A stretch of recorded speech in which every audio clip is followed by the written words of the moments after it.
Welcome to the portion of the show that was described yesterday as a roller coaster of emotions for me, as one of my teams is about to win and the other is about to lose, and I don't know who to root for, Derek. Yeah, that's right. As you said, your caster prediction, both teams here in Italy and the Netherlands going up against each other, but like, at least this week you can't lose both series, right? You've had worse.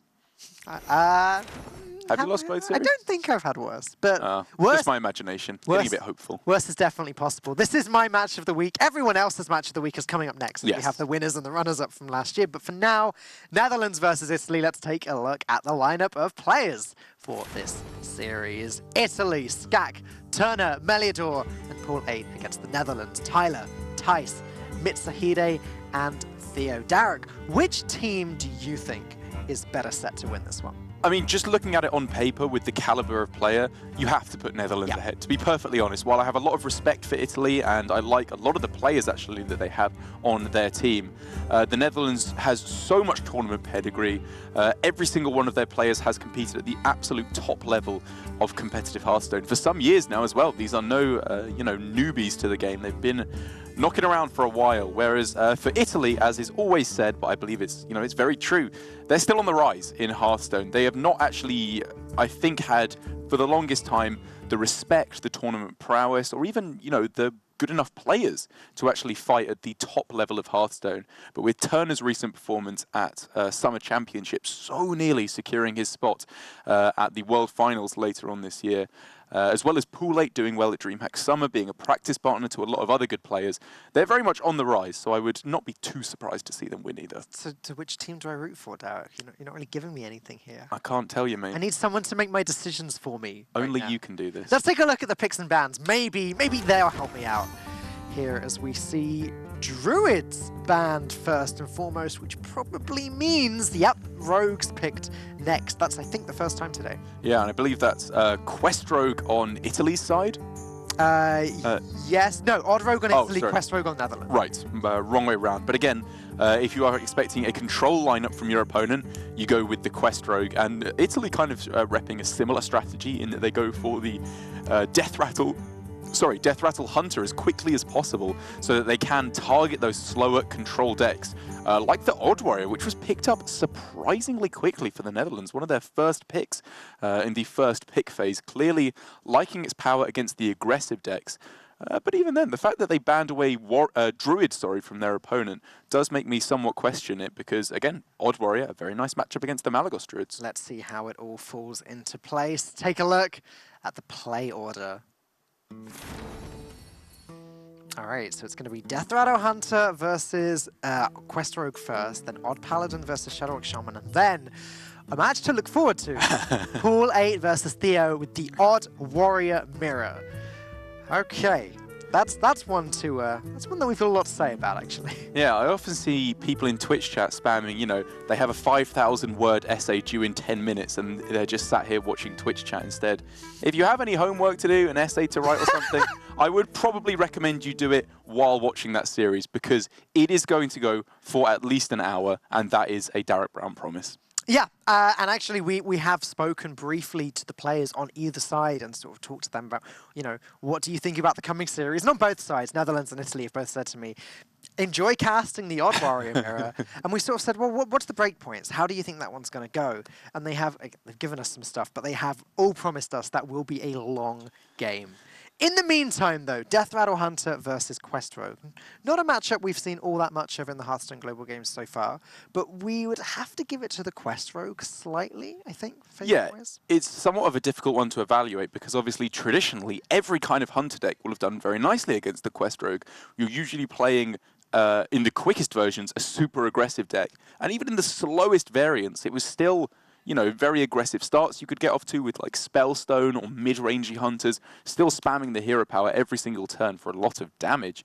But with the Death Rattle Cube Egg version of Hunter that we see much more popularly nowadays, it's a little bit slower, unless you get the perfect egg start, maybe with a Keleseth thrown in there as well. Your boards don't get that big that quickly, and when they do, it's not charged minions, so it can just get vanished. If you play a big cube, everything gets vanished back to hand, and you're in the same position, which usually gives the quest rogue a good amount of time to get going, but it's far from the worst matchup there for the Hunter. I think we have a little bit of time before we're going to get started, so we may as well go through all of the matchups while we're here. We've then got Odd Paladin versus Shadowwalk Shaman, and checking now, the Shadowwalk Shaman is running Kalaseth, not Pyromancers. Yeah, it seems pretty much just standard at this point because a lot of teams aren't even bringing Shadowwalk at all. Because we've already seen the even Shaman, I think, from Finland, was it, at the first game of the day? And then a few teams, obviously Crane as well, bringing the good Shaman or the tempo Shadowwalk Shaman. Actually, Italy did, and it got banned. Oh, really? Interesting. It's good to see that being represented more and more as the meta progresses. We're seeing that this deck, which, I mean, is claimed by the people who are best at it, that you just don't lose any matchups. If you play it perfectly, you win every single game, it would seem. So after that, it's going to be the Odd Warrior Mirror. And again, we've said it's going to be a long one, but looking at the deck lists, Italy are running Direhorn Hatchling. Yes. Italy are running Elise the Trailblazer. Yep. And Netherlands are not running those cards. Yep. So apparently there's a test game going on right now. We've been very clear with all of the players. Yep. This is the test game. But yeah, so we have to assume that Italy have the advantage there with the greedier list. Yeah, well, I mean, to be perfectly honest, like, we messaged Mr. Hide about it, and he said it's going to go on for an hour, and then we're going to lose. It's probably how it's going to happen. They are pretty unfavored going into that series. There's no point hiding it. You know, they know going into it. We know going into it. Their list is not built for the mirror at all. The Direhorn and the Elise in their own should pretty much just solo that matchup. However, there are a couple of things that could change that series. Obviously, Azalina for the Netherlands, if you can just straight up steal those powerful cards from your opponent, could get it done. If Italy makes a mistake, if they draw cards at any point in the matchup, basically, would be a mistake because you're always going to fatigue there. And also, if they can get a crazy Dr. Boom going, discover a whole bunch of mechs, maybe they can pull it back. But even then, it is looking pretty dire for the Dutch in that particular game. Derek, we are now going to have nothing to say during the hour-long Warrior Mirror. No, we'll get back into it. This is the real game. We're going to start game number one. A Turner on the Hunter versus Tyler on the Quest Rogue. And Tyler has played a lot of Quest Rogue in his time. I used to watch him stream this deck all the time last year. Yeah, Tyler is the play what's good guy, considering he plays an awful lot of ladder, so he would not waste his time with anything that doesn't just get the job done and get him straight up to those super high ranks where he just seems to live. The big thing that Quest Rogue got, as we haven't seen Quest Rogue yet, may as well talk about this for a second. The new tool Quest Rogue got was Giggling Inventor, like every other deck. Only, picture this, 5 mana, summon 3 4/4s, and 2 of them have Taunt and Divine Shield. And then you shadow step it back and you play it again, or you vanish it and you play it again. The battle cry being such a big part of the minion is always going to find a spot in Quest Rogue. In certain matchups, it can even be correct to complete the quest with Giggling Inventor by shadow stepping it and vanishing it. I've seen it quite a few times. It can be, yeah, it's true. You probably want something that's a little bit quicker. Oh yeah, with Shards or Novice Engineers. In this matchup, yeah, exactly. And while for the Netherlands at the moment, this hand is looking somewhat lackluster, obviously with no minions at all to complete the quest with, Prep and Vanish is a brutally powerful combo, especially in this matchup. If Tyler can stick a couple of minions on the board, and Turner goes a little bit too heavily with the Death Rattle minions, perhaps trying to stick a Q without playing Play Dead instantly, or even if he does play Play Dead straight away, Tyler will just find himself in a position where he can send it all back to hand, replay his minions, and very possibly complete the quest to survive quite happily through to Valera. I wonder what Tyler's laughing about, though. His hand's definitely not looking too hot right now. He doesn't have any card draw whatsoever. He's sort of doing nothing.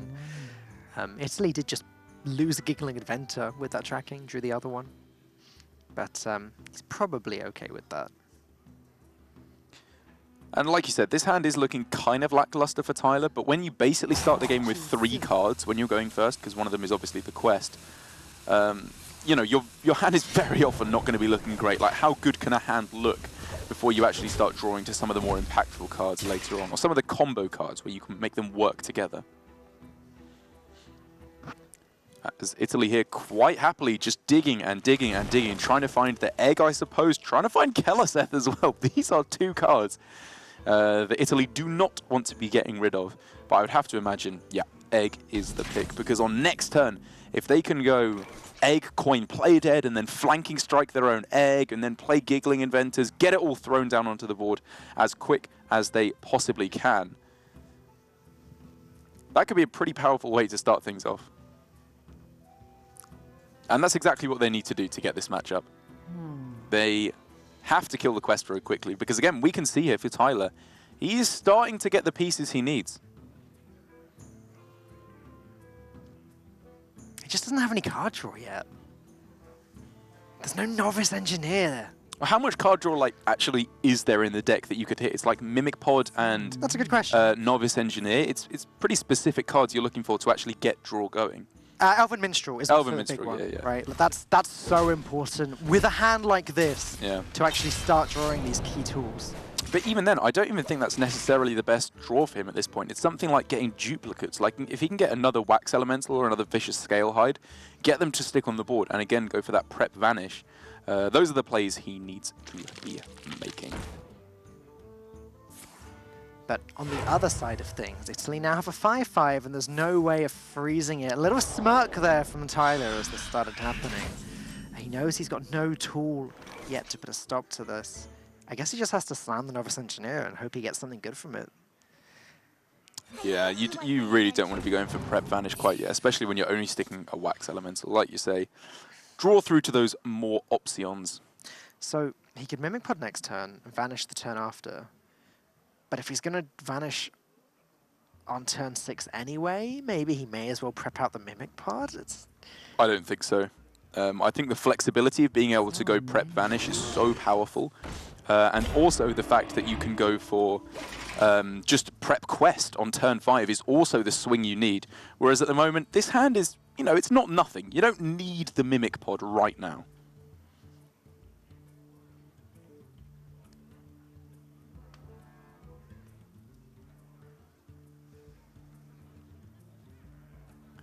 So Turner here thinking, this Wax Elemental is a little bit annoying, and I really don't want to be facing down more Wax Elementals as the game progresses. So you know what?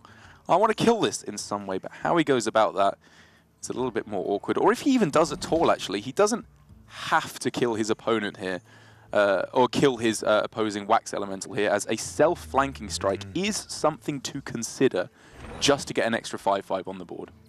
Belgium-Israel happening there in the off-stream game. Loser of that series is finished in the Hearthstone Global Games. But yeah, he goes with the flanking strike, but doesn't deal with the Wax Elemental. And now with the second one drawn, things get interesting, because Wax Elemental Preparation Vanish is an option. And then Tyler's only one proc away from completing the quest in his hand, and one bounce away.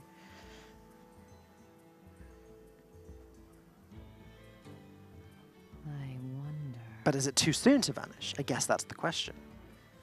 Yeah, this is a pretty scary board, and I think now that you've actually got the second Wax Elemental, you're really wanting to bounce both of them back to your hand, like, very strongly. And so, like, Wax Prep Vanish, like, Wax Elemental Prep Vanish Wax Elemental is obviously the first play that I'm looking at. Looking at other things you could do, like you could just start digging with Mimic Pod, but then if you don't bounce this Wax Elemental back to hand, you have to find another bouncer to actually complete the quest with it. And like, what else are you completing the quest with? It takes so much longer if it doesn't go with the Vanish play this turn. Yeah, I like it a lot. That's what the team have opted to go with. Again, now they're only one bounce away, and drawing one bounce should be quite easy for the Rogue. We're talking there were 2 Shadow Steps in the deck, 2 Brewmasters. Sonya can also do some stuff. Zola is good for that too. Worst case, Flair of the Hollows in hand, so on turn 10 they can complete the quest by duplicating 1. And Sonya's an interesting thing here, an interesting card to talk about, because obviously the first thing you think of with Zola is charge or rush minions in the form of Boar or Vicious Scalehide primarily. But if you can stick a Taunt in the way and this flanking strike has been dealt with, Sonya could just be thrown down here. Glacial Shards don't do all that much against Hellmaster Shore, unfortunately, because that Savannah High Main is going to have Rush. There's no way of freezing it in the hand. This turn isn't looking good at all. Yeah, you kind of wish you could go for the quest completion with Glacial Shards now instead, because you want to be freezing your opponent and their minions a lot in this matchup where possible, but obviously it was only The only real play available to Tyler, I think, at the time. What's the worst case scenario if he was to play all 3 1-drops? So Glacial, freeze the face, freeze the shore, play the Wax Elemental. Your opponent just goes rush crazy, like Yeah. what they could make, yeah, Spider Bomb or Devil Saw Egg into Terrascale Stalker. I think with the bow as well, they just find too many ways to kill off your Wax Elemental, and then when Wax Elemental dies, you're very, very sad. No, I was just wondering, because if you freeze the face and everything... Oh, yeah, then yeah, that is true. Maybe something sticks, but then it's a bit of a risk, because you're then banking on being able to bounce the next turn. Or what if they go giggling then? Or, you know, there's, I think, just a little bit too many punishes. It's worth considering. I think that's good. I just thought it was a thing to talk about. Definitely. But now Turner can run wild with this shore. He kind of can, but in the immediate, it only actually pushes 3 extra damage, right? Because you obviously trade off and then can go face with Shore. So it's not devastating quite yet, and I think the Netherlands quite, you know, will have realised that Shore is good, but it's not game-endingly good quite yet. But the issue is that he can proactively take control of the board, and Netherlands have already used up 1 copy of Vanish, which is really the only card that gets them back on the board after that. These aren't the cards that Tyler wants to be drawing here. I mean, they're very good once the quest has been completed, because then you can just go Valera and a whole bunch of boards to close out the game. They're also okay after turn 9. Like, once Valera comes down, it buys them another turn. Maybe they can get Vanish after that point. Otherwise, they can almost definitely complete the quest at least. But in the meantime, Italy will be dealing a lot of damage, and there's not all that much Netherlands can do to stop them. If they go for double freeze here, it does, you know, stop 6 damage from going through to face. It does. But they're just thinking, if the next draw in their deck is a bounce effect of any kind, and they can play the Wax Elemental, play it again, then they want all these in hand, because they can heal back out of range with Vicious Scale Hides, freeze the board completely, whilst just setting up 2-turn lethal very easily. Choose soon.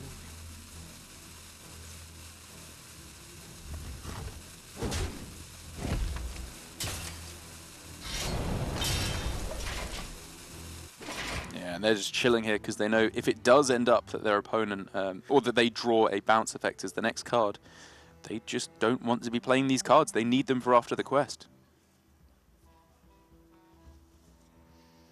It's a real good job how Master Shore doesn't grant Turner's minions charge right now. Well, yes. Yes, I will agree with you there. It's also good it doesn't have a card that says 1 mana kill your opponent. There are other many things going well for Tyler right here. But now the damage is undeniably starting to ramp up to a pretty major degree. Really hoping he could find another Vanish here. Otherwise, any kind of bounce effect at all, really. Yeah, it's just going to have to be shards this turn. Yep. Yep. You take another 7, 8, 9, 10 to the 9 to the face next turn, minimum. If they want to hear about it, I guess. Again, the turn after, they can play Valera, and then things start to stabilize. Yeah. Sort of, for Tyler. Well, I mean, that's the thing. If they can survive through to Valera, they're thinking they go Valera, then next turn, double Wax, play the quest, they have 3 more mana, and then even just, like, 2 Glacial Shards could pull this back, but Vanish here is absolutely massive, and I mean, that just has to be the play, right? It gives you Wax Elemental activation. You want to go Wax Elemental, Vanish, Wax Elemental? I think so. Okay, you don't... That's a good point. You don't have to play it again the second time, because, you know, you could just play it next turn, exactly. But and next it would be turn's good Valera, quest. right?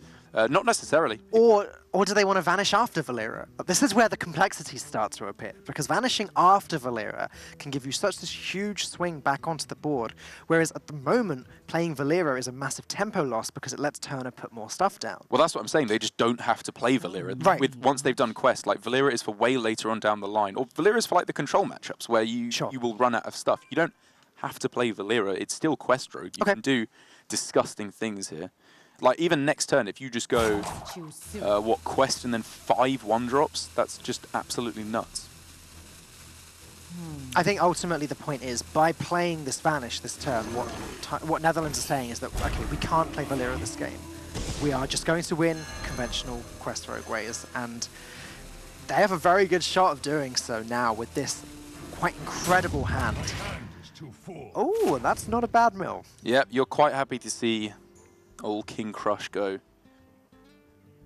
Turner wasn't happy. You know, big shake of the head there. Yeah, sorry, I should say Tyler on the West side. I mean, that's the thing. Like, we've been fixating on how the Netherlands kind of pulls this one back so much because, I mean, Italy's plays have been fairly easy, I would say. You just curve out as strong as possible, try not to be too weak to vanish where possible, push as much damage face where you can, and hero power a lot to try and push them out of the game.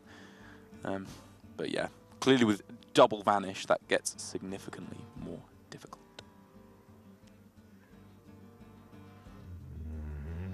So I guess Turner has to just put down the highest value board he possibly can. He knows both vanishes are gone. Yeah. So it's going to be tricky for Tyler to clear more of this. There's no saps in Quest Rogue nowadays, at least not in Tyler's list. Yeah, so you want to go super wide, right? So you're not vulnerable to glacial shards or charging boars or whatever nonsense like that. Like Giggling Inventor into Wolf, I think, was not ridiculous. It doesn't push a whole lot of damage. Oh, okay, well, Tyler cannot trade anything in after completing the quest. Is there any reason to not complete you just it? save that, right? So he's clearly thinking, could I play Valeria here? Because then next turn you can go, I don't know, double wax quest or whatever. But I think like Valeria, like you said, with Vanish gone, it's not being locked out from this game. But everything else you can do is so much more powerful on this turn. So much more powerful. Again, the problem with Valeria is just the massive tempo loss of the one turn. Italy can put more stuff down. Tyler can't even prep out a quest at the moment. Okay. Oh, no, sorry. I was going to say the thing is that Shaw is there and could trade into your whole board, but you can kill off Shaw on this turn. Yeah. So yeah. Not even a tiny consideration otherwise.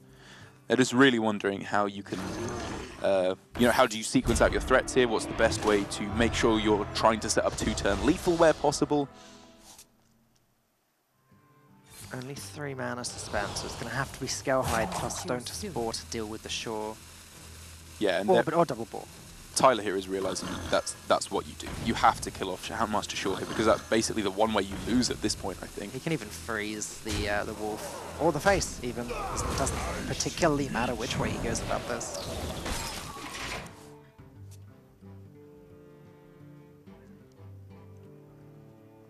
Yeah, I guess not, because you don't want to give him a free attack in with no damage taken to kill off the Divine Shield. Yeah. Rexar would unfreeze the weapon if Deathstalker Rexar were to be playing. I'm thinking if there's any way you can utilize that, but then what you are left with a 4/2 Glacial Shard board, which I guess is your best play actually.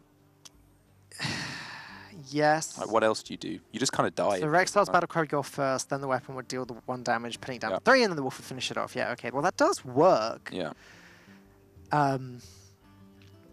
See if Turner has his top-level interaction knowledge there, knowing about the unfreeze. I think, I've made this mistake one too many times before on cast, and I'm sure Turner will know this one.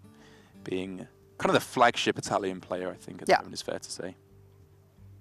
He was on Team Italy last year, but he wasn't the big name then that he is now. It's nice to see a strong turnaround from him. No, High five! No.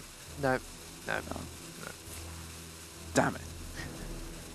In 15 minutes, when Gaskin and Lorenzo catch up on the delay, they're going to run in there and give me the sickest high five ever, and we're going to point at you and laugh. As in the end, Italy make the play I was suggesting, obviously going for a Hydra as well at 8 mana. I was too busy trying to get a high five off of you to see what the second option was. Wow. I didn't see it either. It was 12-12, so that has to be Muckler, right? Because you need +5 attack. Yep. Yeah, so Makes I sense. think that's Muckler. I guess Tyler could play Valeria now, actually. There's no real reason not to. Next turn, he can follow up with double Scalehide and Shadow Step. Seems good to me. And thanks to the Sonya in hand, it doesn't matter how big a minion Turner puts down. Tyler can just go Sonya and then just trade Scalehide. In fact, he could play double Sonya and start trading in Scalehide. Oh man, yeah, now the game does just enter overdrive, right? You just do quest rogue stuff now. Like, even though Netherlands, their hand isn't particularly good at the moment, as soon as a minion is played by Turner that has more than 4 attack, you just go Sonya and then a billion Scalehides and close out the game. Oh, I can even go double Glacial Shard on this turn. That's a very cute play. Why not? That's 2 very cool. 4/4s, okay. Yeah. You just want to get value out of the Death Shadow every turn. including the turn you played Valyria in the first place. If that 12-12 comes down, then that's pretty much marking the end for Italy. As that's a lot of dealing damage to their own face. That's a lot of healing for Tyler. Actually, is that a 12-10? Oh, it is. Ooh, it's not Mukla. Oh, no, wait, what am I talking? Oh, it's 4. 8 plus 4 is 12. Oh, my goodness. Back to... Wow. Back to school. Back to school I go. Oh, so it has to be stealth, right? It's Jungle Panther. Okay. There we go. That makes sense. got In that case, that's really good for Turner then. Yeah. This changes everything. I mean, they've got what? Spider Bomb, Play Dead, Carnivorous Cube to clear off the board on this turn. Which is, definitely worth considering.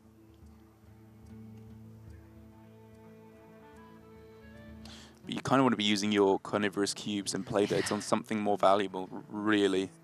If Italy can just develop this and discover a beast that can give it Adapt and get Wind Fury and just deal 24 next turn from nothing, that seems pretty good, right? He didn't actually That's kind of the best they got, yeah. I mean, even just getting Tundra Rhino is going to be powerful at some point. Can't get stealth on the Tundra Rhino, but clearly they took it there. They could cube the 12-10 stealth, play dead. As long as they're not looking at Tyler having lethal anytime soon. Yeah. Turner could actually end up with 2 12-10 stealths. That would be a lot of damage, I'll give you that. And that's probably what they're looking at to win this game now, which is why, this was a pretty nice play from them.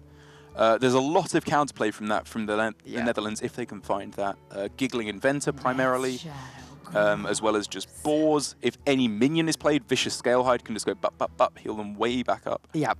Yeah, and the cube would be a minion that the Scalehide would trade into. Oh, and also... Oh, no, wait, no, sorry, my mistake. Ignore me. Oh, but if Turner makes the cube play and Tyler deals with it, then Turner ends up with 2 more 12-10 stealths. So, yeah. Actually, this does just seem like a 2-turn win condition, unless Netherlands are going to be winning the game before then.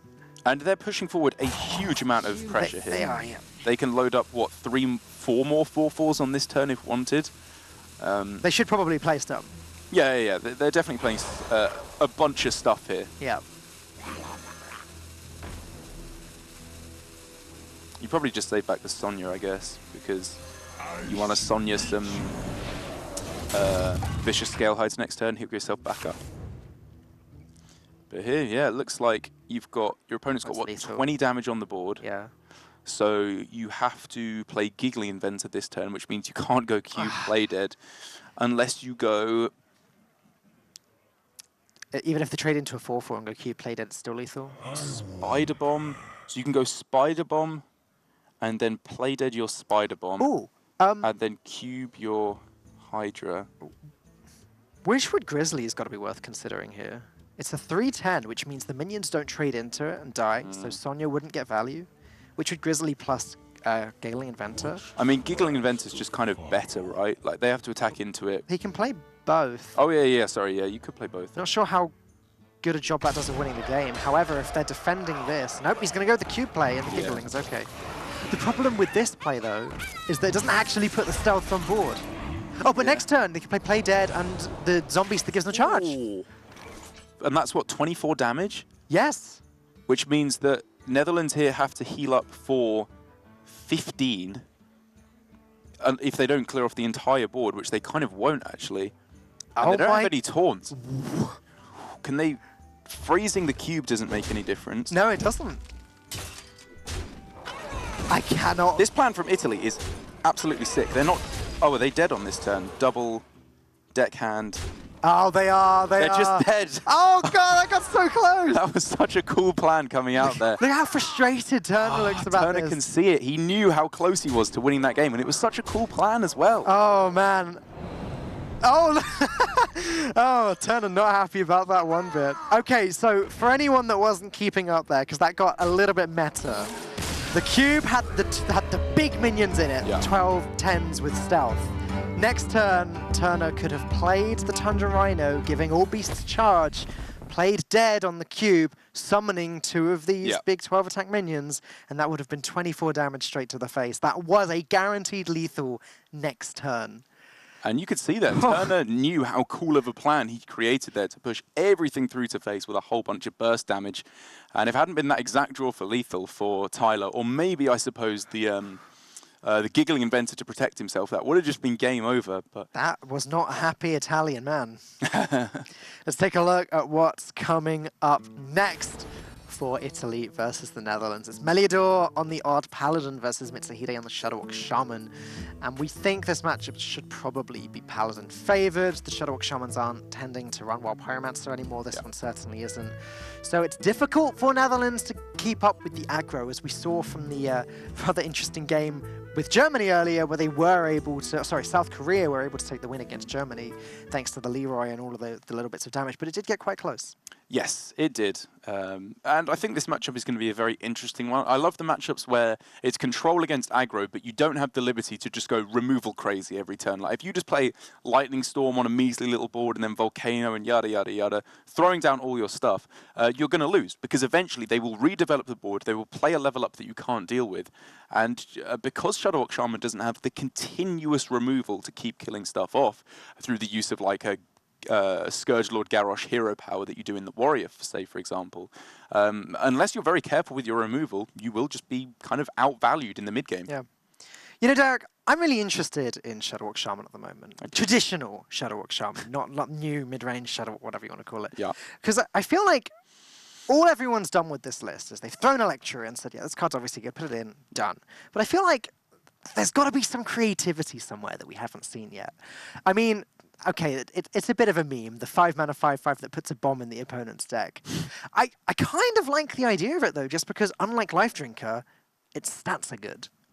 Yes, but then, like, what's your actual win condition? The point of Shadowwalk is you play like a kind of mediocre mid-game. You have to just play Grumble on a board, and then when you play it, you just die. Yeah. Like the Seathorium, I don't know, like you said, it shuffles a whole bunch of stuff in, and you'll get a good highlight reel, but most of the time you'll kind of just die to a Leroy or something when you play it. So the other one I've been looking at, I know that you've had a glance at this as well, is Wira's list, which is the Thunderhead Shadowwalk Shaman that has Partake Bursts, Zaps, Lightning Bolts. Do you think that has any merit whatsoever? I think it definitely does, because the two things that traditionally in Hearthstone that can buy you time are obviously stalling with removal and heal, and being ahead on board. You know, even if you're not winning the game quickly, decks like even Shaman buy themselves so much time against aggro because they just lock down the board and they value trade, value trade, value trade. And so for a Shadowwalk Shaman list that does that kind of strategy, you just lock down the board. You don't usually go for lethal all too quickly. You just keep value trading, delaying the game by stodging up your opponent's board and clearing off everything they do through minions instead of spells. It makes a good amount of sense to me. I am obviously yet to be convinced that it's better than the classic Shadowwalk version, because the heavy draw build with Manatide Totems, Farsight is obviously very powerful, as well as healing rains to heal you back up to a very respectable life total. But it's an interesting way of looking at it, that you can just play more aggressive variants of the deck that still rely on the ultimate OTK combo. I feel like there's a good chance for Shadowwalk Shaman for the rest of this year for people to keep trying to adapt it and do little things to it, because even towards the end of the Witchwood meta, we didn't agree on sort of what the best list was. So you never know what you got. I mean, some people saw the battle cry, give yourself stealth for a turn. Oh, the Coppertail Imposter. That goes in Shadowwalk Shaman, but I don't know. I don't necessarily see that one as much. We just saw Germany as well playing Twilight Drakes in their deck, which, I mean, why not give your Shadowwalks +9 health? Thunderhead seems to have found a home for the time being in Even Shaman, which only runs Zap. And Stormforged Axe. And Stormforged Axe, sure. And, you know, that's pretty good. When Thunderhead does its job, it does its job really well. And the reason I've started this conversation is because we look at how Shadowwalk Shaman are running Keleseth now and not running Pyromancers as much. And I'm just wondering, maybe there's a world in which this Voltaic Burst Thunderhead Shadowwalk Shaman ends up being the anti-aggro list or something. Very possibly. Because it does run Healing Rain as well. The only card it's really lacking in that department is a Volcano. I think even then, you know, if you're going as a pure anti-aggro deck, you just play Even Shaman, because you just lock down the board so consistently every single time. But we are finally going to be getting into game here with... Wait, that's not what I had in my notes. That's okay.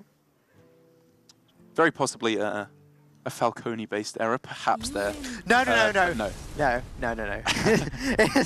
No. Falcone-based errors. Falcone-based errors don't happen. No more test game nonsense, please. Don't do this to us. Do you know what? The funny thing is, production literally said in our ear, it's the real game as we started that. So, admin, do we? We need a minute to figure this out, apparently. So, yeah.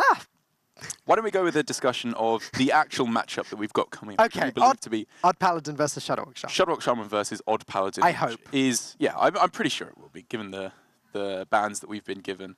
But it's a matchup that I think has to be played somewhat counterintuitively to how newer players would expect Odd Paladin to be played.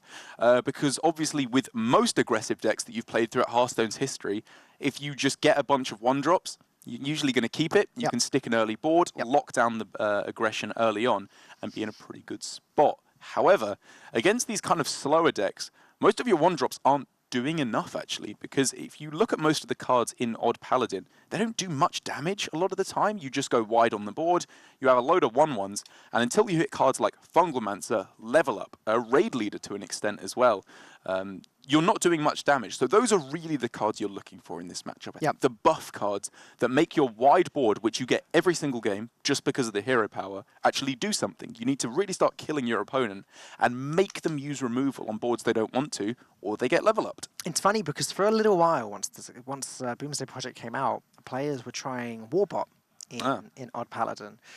They were trying that out for a bit, but it's sort of fallen out of favor. Though Italy's Paladin is still running Glowtron, it's still running Mecharoo.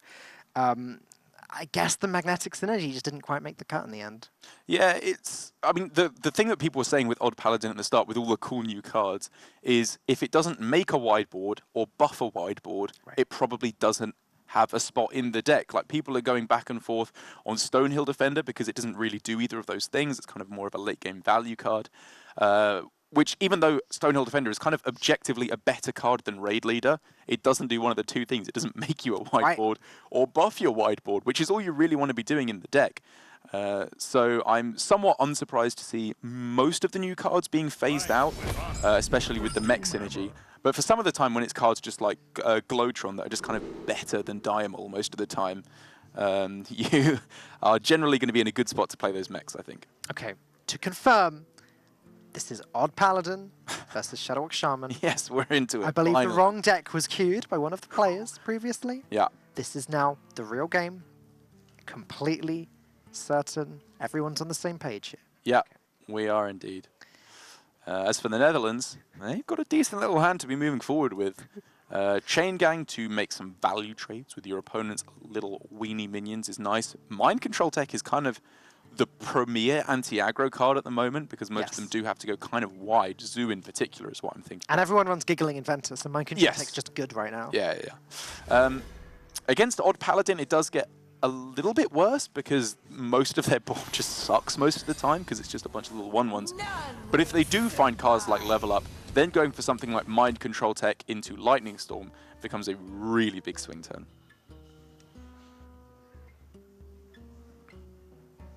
Well, Italy got some 1-drops anyways, so they're going to get started.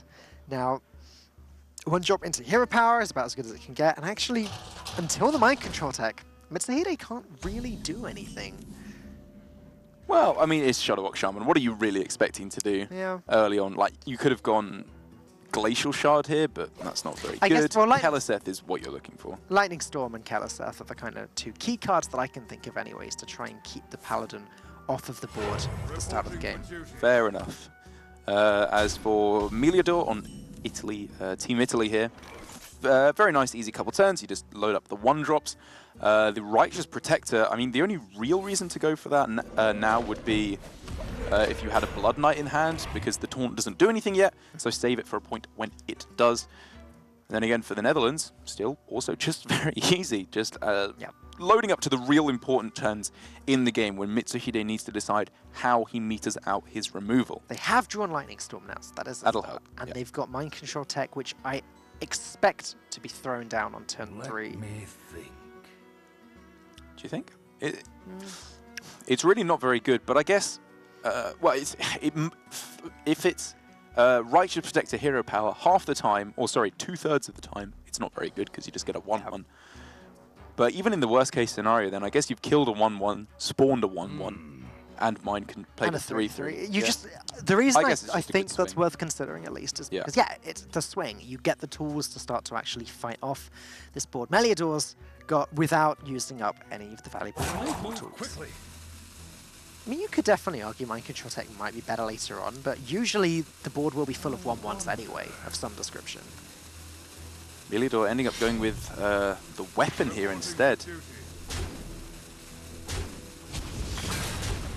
That was kind of a weird turn, actually, because you had a lot of options available. I guess what he's thinking here is he wants to go double Righteous Protector on turn 4, which means there's less ways his opponent can interact with it because he has less time before Fungalmancer comes down on turn 5, which, you know, makes some sense there because you want to get the buff on the Divine Shields as much as possible because that all of a sudden becomes very difficult for your opponent to deal with. Belgium versus Israel, now 2-0 for Belgium. Again, losing team of that series is going to be eliminated. And I believe we have some practice partners actually competing there. Some of the Dusky boys playing on both sides of that one.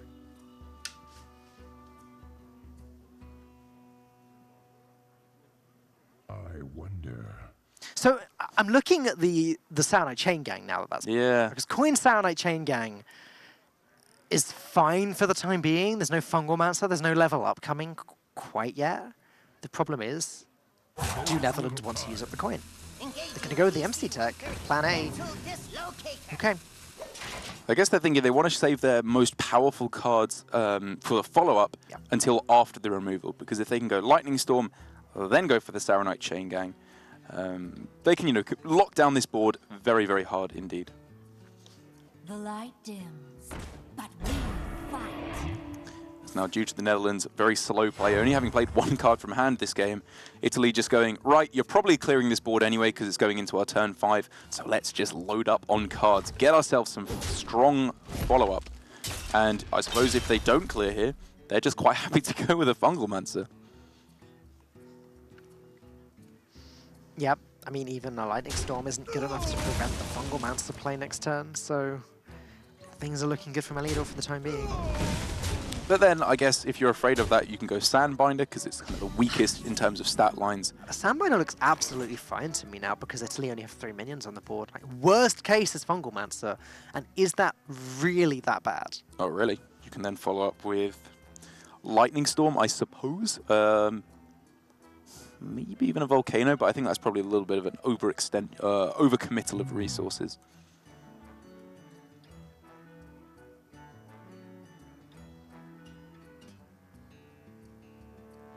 Getting yourself, obviously, likely a Glacial Shard, as there are 2 in the deck, and then the Grumble also potentially, both of which are okay. You'd prefer the Glacial Shard for the immediate freezing of a key minion, I think. But then again, for the Netherlands, it's not even necessarily the card they have to go for here.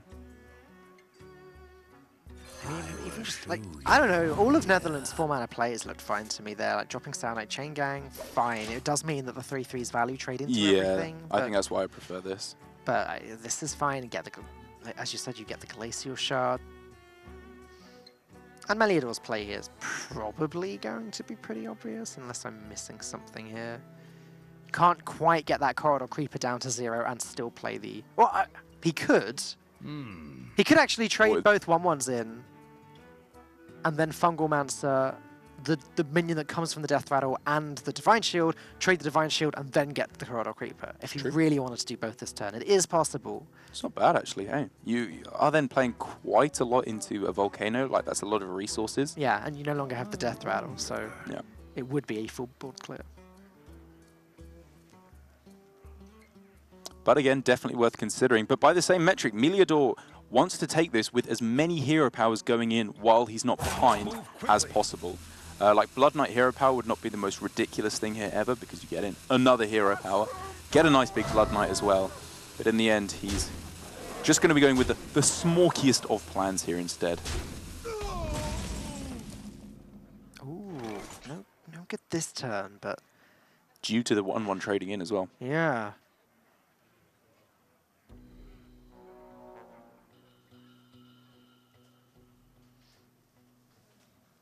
So Saronite plus Glacial Shard prevents the most damage.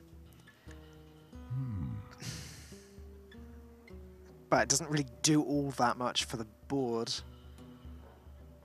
I mean, it starts to squishy things up a bit, doesn't it? Like, you have so many cards in hand, you've got to start playing stuff here at some point. You don't want to just be taking chip damage, chip damage, chip damage, because the board's never big enough to actually warrant a piece of removal. can this go on? Yeah, I think I like it. Because if your opponent goes wide in response to this, you trade in and then go for Lightning Storm or Volcano to clear up. Ooh, and go wide Italy might, as they now have 2 Giggling Inventors in hand.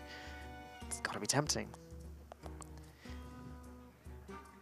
Yeah, a lot of tempting plays, actually. We could see it like a super all-in play with, I don't know, Void Ripper, Trade, Blood Knight, Corridor Creeper. We could see Giggling Inventor or +1 attack lets you trade up into the Saronite Chain Gags. There's basically a lot of ways here that Meliador can just commit a lot to the board and hope that that Volcano isn't there. But then again, maybe if they do, if you are expecting a Volcano, they have kept a card in hand, which they still have not played. You're just begging for them to have it. Must move quickly. Well, there you go. No face damage being taken by Netherlands this turn. Reality breaks.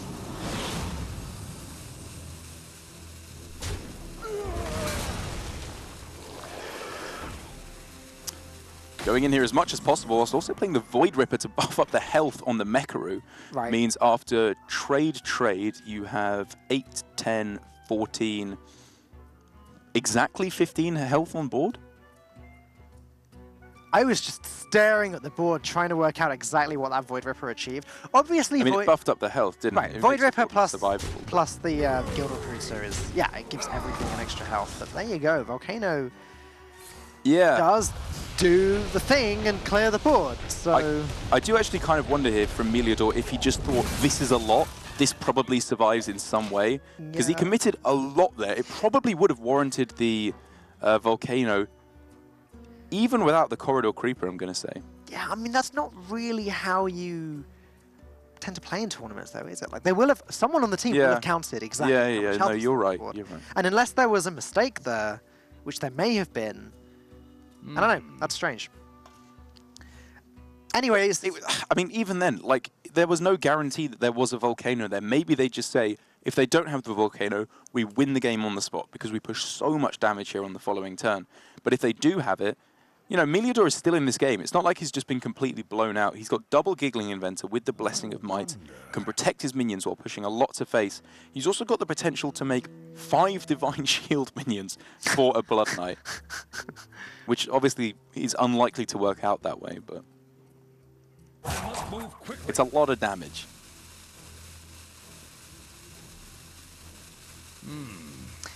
I had a Blood Knight. I had an opponent Blood Knight aboard once when there were 3 Giggling Inventors that had been played. Wow, did it go to 18-18? No, it was 22-22. Wow. Because of the original 3 attack and health. I don't think that's possible. Is that a multiple of 3? I think it 21, went to sorry. 21, sorry. Yeah.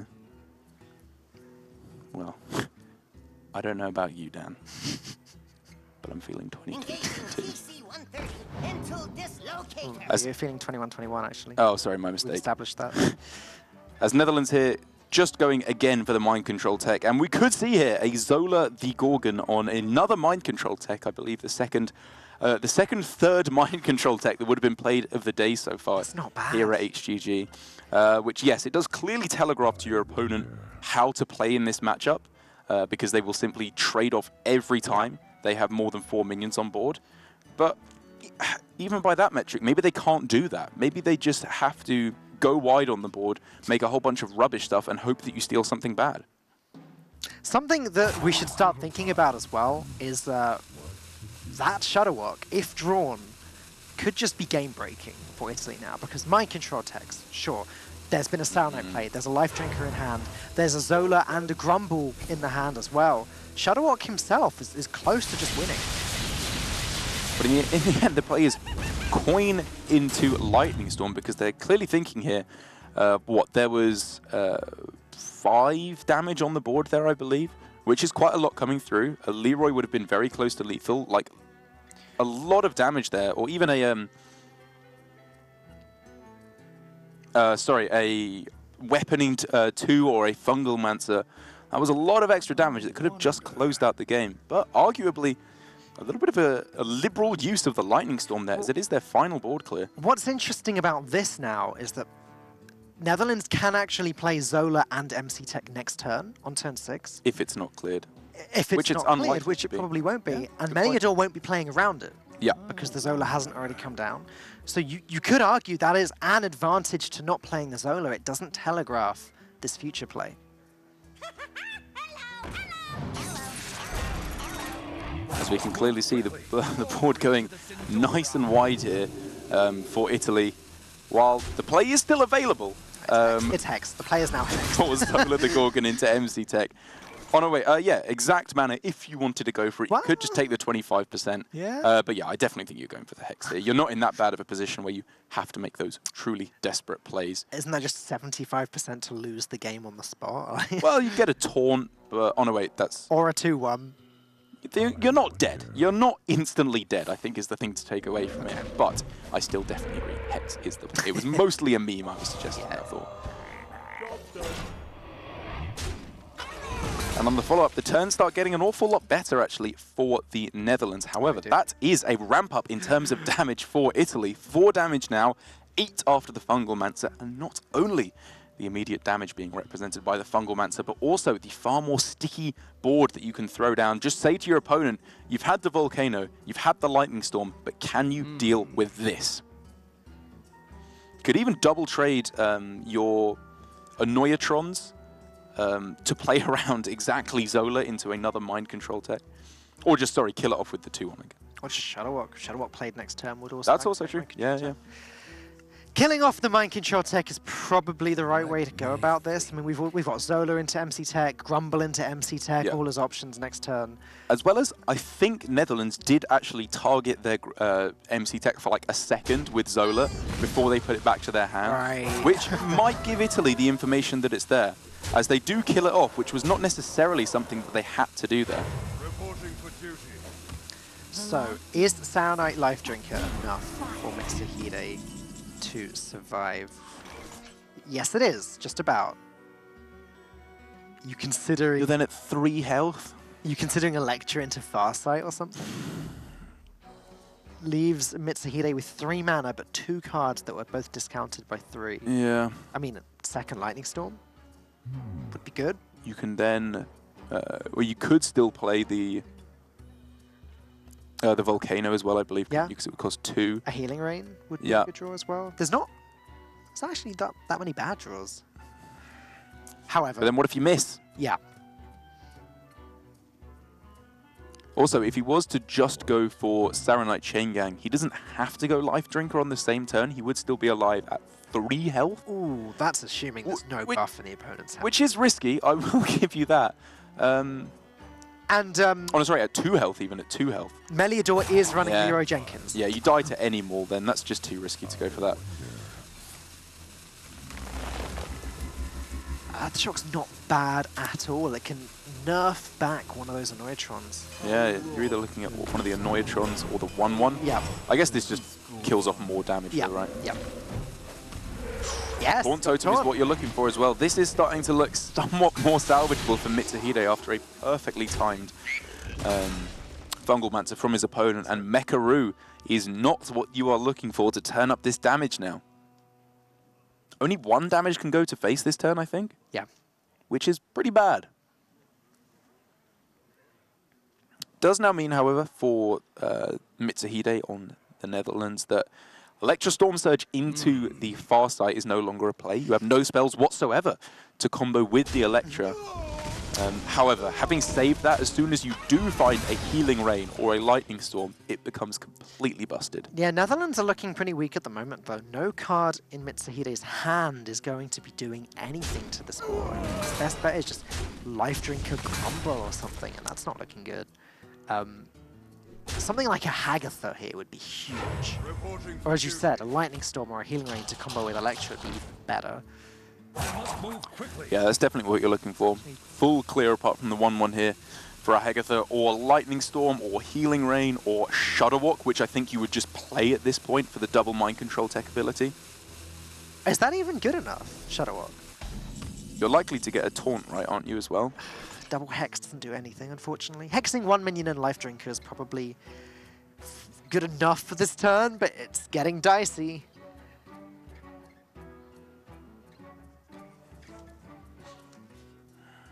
Yeah, 6 damage on the board after the 3-2 gets hexed. The life drinker puts Mitsuhide up to 9. Oh, that's so bad. But there are so many cards that represent lethal. Level Up, Yeah. Fungalmancer, Leroy Jenkins, a weapon.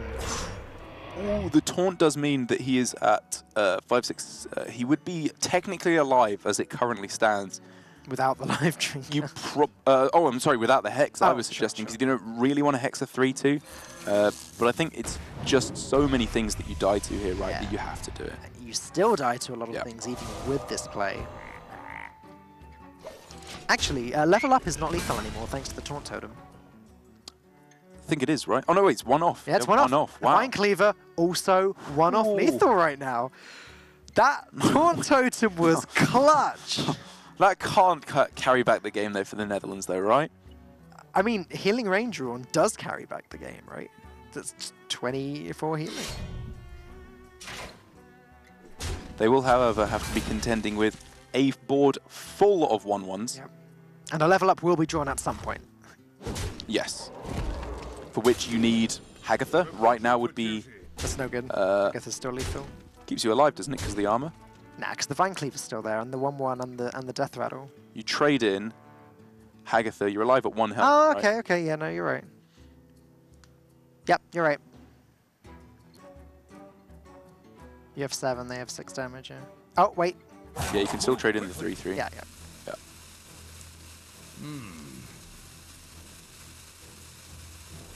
5 up to 6, 1-1. Yep, you would be alive. So close to finishing out this game for Italy. That's no good. Volcano does heal you, or does clear up the board, but you're not being healed back up. You'd have to go Volcano, Zola. You can't play the Life Drinker. the life drinker Yeah, it's no again. good. This is just lethal. Unless I'm missing something. I don't... Taunt Totem. You can get Taunt Totem. You Oh have to go my attack goodness. in with Yeah. both your minions. You're right. Electra Storm Surge into Volcano because it clears up the 1-1. Electra's effect is being used to clear up a 1-1. Oh no, but then is that even right? Yeah. Because if you, the only way you survive is if you roll Taunt Totem, right? Yeah, yeah. Which we can see they're shaking their head. Yeah. They didn't get it anyway. But then the 1-1 doesn't kill you anyway, right? Yeah, it does. You've got 1 health. Vine Cleaver Oh, kills Vine the Cleaver. Taunt. Oh, Yeah. sorry. Yeah. That would have been game. So a Volcano to clear off a 1-1 in the end there.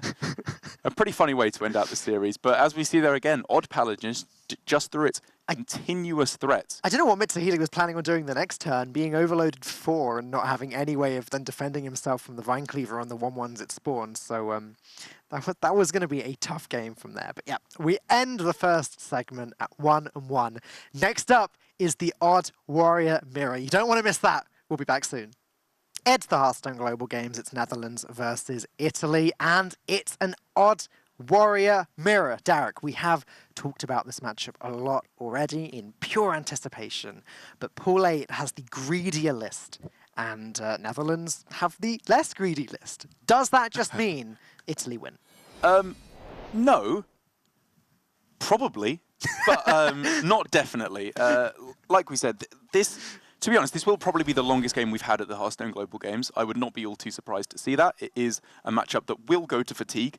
But like you said, with the Direhorn Hatchling and at least the Trailblazer available for Italy, and I believe not for the Netherlands, if we take a look at the deck list one more time, just to make sure before we make idiots of ourselves.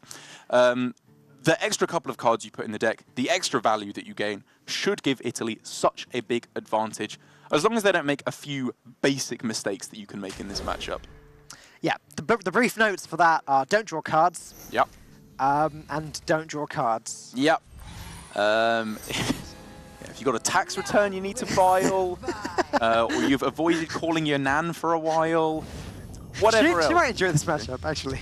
Yeah, this would probably be one that my nan could understand, because it would just be like, push a button every turn, and then eventually you will get somewhere. But while we are saying that the Team Italy and Pool 8 have got themselves in a good position at the start of this game, there are ways that Theo can win, bring this game back. You can obviously... his opponents could fall into the trap of drawing cards, or he could get a pretty disgusting Dr. Boom early on. I think is really the one way that the variance in this matchup can shake things up. That was one conversation we had with Mitsuhide, actually, where I said to him, do you... Oh, what? Netherlands are just going to go ahead and draw a card no way! Turn 1, they're drawing a card. Theo and Mitsuhide literally said to us, oh yeah, our opponents might, you know, mess up by drawing cards, but there you go. Yeah, Mitsuhide was saying to us, he doesn't think it's usually correct to play Dr. Boom early in this matchup. The armor is just better. However, because they're so unfavored, they may need to sort of try and cheat out a little bit of advantage there. Going to open up this can of worms now, as we saw something on Twitter. Mechathune, Derek. Does that suddenly mean one of these teams wins if they get Mechathune? I assume you're referring to either Omega Assembly or Delivery Drone off of Dr. Boom, which can, as you said, get you Mechathune, which, given that this will likely be a fatigue matchup, could make a difference. I find it unlikely to work. I think it's more likely to be a 10-mana 10-10, which is not negligible. But already, we have something pretty spicy here to talk about. The fact that Theo is clearly showing right from the outset he does not feel favoured in this matchup. He needs to go for plays that you don't really want to go for, because maybe it shakes the game up and pulls things in their favour. If they can find all their, air quotes, threats in a timely fashion, or dump their cards very quickly and fill their opponents and fill their hand back up with Azalina Soul Thief. Okay. Maybe they can get this one done, but they're clearly showing they want to be drawing cards, because if it does just go the regular game plan where nobody draws and it gets to fatigue, they probably just lose. And that was the tiny percentage that Mitsuhide did say that he had in this matchup. If he can get a well-timed Azalina, maybe he's hoping to hit Direhorn Hatchling, maybe he's hoping to hit at least the Trailblazer, though that's going to be tricky because I should imagine those cards get played the moment they're drawn. There's Dr. Boom, a card that I'm sure the Netherlands were looking for, that can be played as early as turn 6 now. I don't think it will be played at turn 6. And here we see, I mean, relatively super aggressive play from the Netherlands. The fact that they are not hero powering every single turn, like we see the Odd Warriors do against Malagos Druid. They are just trying to curve out, basically, as best as they can. He curved out the 3-mana 1/4. Yeah. Now it's getting serious. I mean, it's Odd Warrior. What do you want from me, mate? This is about as good as you're ever going to be curving out. Maybe thinking that an early Darius Crowley, if not met with a Shield Slam, could do a whole bunch of damage early on. I actually don't mind that at all. Playing Darius Crowley on a Stonehill defender is a very good feeling. However, if that Sen'jin Shieldmaster hits the board, then Darius is going to have something extra in its way. I mean, you can still take out the Stonehill. It doesn't have Taunt itself. And who knows, maybe they don't have Shield Slam, even though we can clearly see they have 2. And a big game hunter to boot, just in case Darius gets a bit too rowdy. What's funny is that Paul 8 could then play his own Darius, deal with Theo's Stonehill defender, and just both have Dariuses on the board. This has been longer than some games in the global games, and it's turn 4. Considering it's probably going to go for like 25, 30 turns each. There was the clip at the start of the community show this week, but I roped turn 2 as the Odd Warrior and then used Tank Up. This is genuinely what this game is looking like. I mean, to be fair, it is a difficult decision here. Like, do you match your opponent, curve out as they are? Or do you say, you know what, they're doing something weird here. I don't really know, but as long as I just do my usual good old thing, just hero power as much as possible, eke out every point of value that I can from it in this matchup, Pool 8 should be able to pull ahead. Israel got a win. Gleiser hanging in there in the Hearthstone Global Games with his team. Yeah, I am curious about that actually, because now that Netherlands have drawn a card, does that mean Italy is sort of free to draw 1 card? Is that how this works? Well, you could do, but then that kind of equalizes the playing field again, right? But it doesn't, because Italy are already ahead because of how their deck is constructed. Well, yeah, but it pushes their advantage more. Like, maybe if they think we're winning every time in fatigue anyway, so we could get away with it. But then things can start to go wrong. Like, maybe Theo does manage to copy either Direhorn or the, at least Trailblazer, which pulls them back a couple of cards into fatigue themselves. Ugh. Even then, though, 2 Direhorn Hatchlings. Oh, like, Netherlands would kind of have to get both of them to pull this back now, especially because they have drawn a card, Falk. They did the thing. What now? Naughty. Drawing cards. Oof. So it's actually Italy that are playing their Darius first. This is quite an aggressive board. In fact, Netherlands can't deal with it, apart from with the silence, which isn't ideal. I mean, they can just develop their own Crowley if they want to, right? It's, you know, if they kill off yours with a shield slam or something, then they haven't killed off one of your bigger threats. And there is not unlimited single target removal in the Odd Warrior. There's actually quite limited single target removal in this deck with Shield slams. basically just shield slams and BGH, yeah.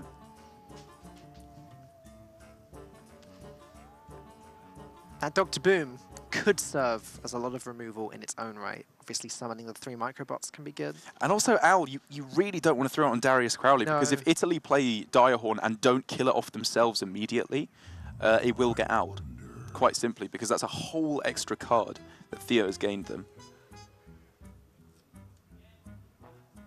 But then outside of that, how do you deal with it? You kind of just have to develop your own, yeah. Well, this is awkward. How can you crush the enemy if yourself is the enemy? Oh, Dr. Boom on both sides now. Really deep, Falk. I know. I like to get a little bit philosophical sometimes here in the Hearthstone Global Game Studio. I mean, this is a mirror. Look at this. You've got Darius on both sides, 7 armor on both sides, tank up on both sides, despondent looks, I would imagine, on both sides. As again, a mystery minion has been discovered off of the Stonehill Defender, and you know that they have Omega Assembly, they have Dr. Boom. These shield slams are kind of valuable, so maybe you just trade. You have a minion on board, you know this is good enough, you're still winning if you just trade your Dariuses here. But Italy's saying, But hey, no. we might be able to outgreed you, but it looks like we can also... Outsmork you. Yes. Engaging TC. It's the Italian way, Derek. You would know if I would be- know, Yeah. obviously. And again, no immediate answer for... Oh, wait, you could hit into Darius Crowley with your Super Yeah, Collider that to looks, clear it off. that looks really good, actually, to me. Okay, so Theo, starting off this game, has taken a fair bit more damage than his opponent, so already way behind in the armor gain war. And now, one of the most pivotal turns, I would imagine, in the game, actually, where Italy have the choice to slam Dr. Boom and get rolling with those arguably higher value hero powers. Yeah, I mean, the question is, do they need to? Again, Mitsuhide said to us before these guys started playing, he thinks that usually it's wrong to just drop Dr. Boom in the mirror. But hey, Ro48 going to go for it, and it is going to be a pure Dr. Boom face-off. I did say to Mitsuhide as well, is there any chance that if you get to discover a load of minions with Dr. Boom, maybe then you get an advantage? And what he said is, honestly, I believe that the opponent has enough removal that it doesn't really matter how many minions we discover with Dr. Boom. But it's certainly going to get interesting. And there are some pretty good ones you can discover. As you alluded to, Mechathune can be very powerful. Bulldozer, Dynamatic maybe, just as extra removal. There's some good ones. You're kind of wishing you still had the old school mech so you could get like Foe Reaper 3000 or something really cool like that. But Can you imagine Dynamatic just chewing up that Senjin Shieldmaster? oh yeah, That'd be a good feeling. I'm imagining it already, Falk. Pew pew! Well, number 1, Theo got the Discover. Good start.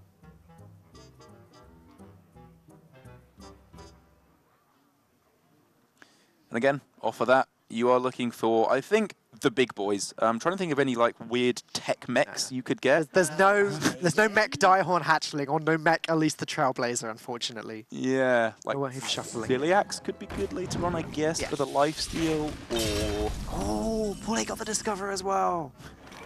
Oh, it's going to go like 50 times throughout the course of this game. We can't get excited at every single one. I'm excited about every single Discover right now. Maybe you can get Eternium Rover. That's not bad, I guess, because it can get you a little bit of armor. But even then, the amount of armor that you'd be eroding from your opponent by getting a big mech has to be more valuable. Oh, the Ethereum Nullifier, actually, Oh, yeah. to buff up the Eternium Rover. Yeah. Great. That's hard to clear. Okay, so well, Bulldozer, Mechathune, Brillium Nullifier. That's Brillium, sorry, kind of yeah. where we're at. That does seem to be where we're at. Okay, then. Coining out, otherwise this would do nothing. Galvanizer. Correct play. Clockwork Automaton, double the damage and healing of your hero power. Oh, you could just store up for a 17 health swing with that. That's not bad. 17 health swing. I don't think 14 health swing, sorry. 14 I health don't swing. think it works on armor. I could be wrong, but I don't think armor yeah, counts you're right. as healing. Yeah, no, you're right. So Okay, so you deal 6 damage yeah, then. Okay. that's right. That's right. My mistake. I was getting a little bit excited there. That would be ridiculous. Something was happening. 7 mana, gain 14 armor. Wow. Woe betide me for thinking something would happen.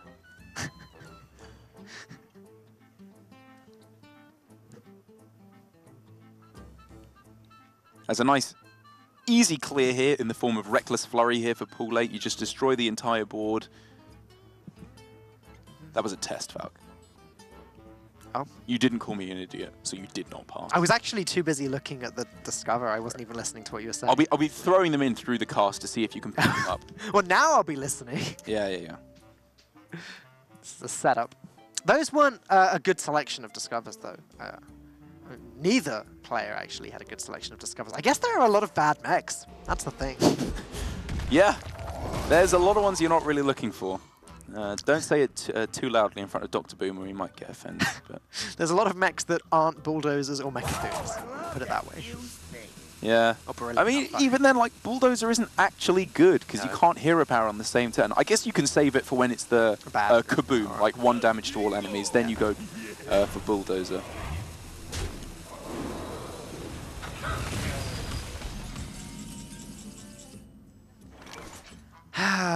Netherlands have a handful of card draw. Oh, not quite.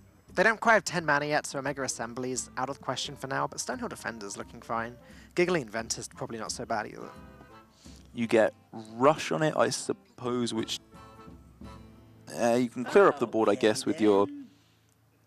Clear up most of the board with your 1/1s from the Microbot as well. And you do want to be pressing that every single turn, Yes. again, because you just need all the value you can get in this matchup. The Inventor itself doesn't have Rush, but the Anoitrons obviously do, so the it clears up everything except the Ooze.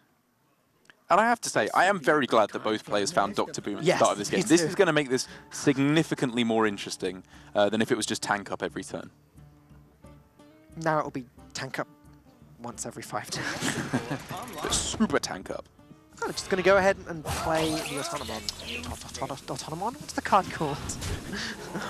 These cards don't see play very often. With friends like these, who needs autonomies? And there it is. The Direhorn Hatchling.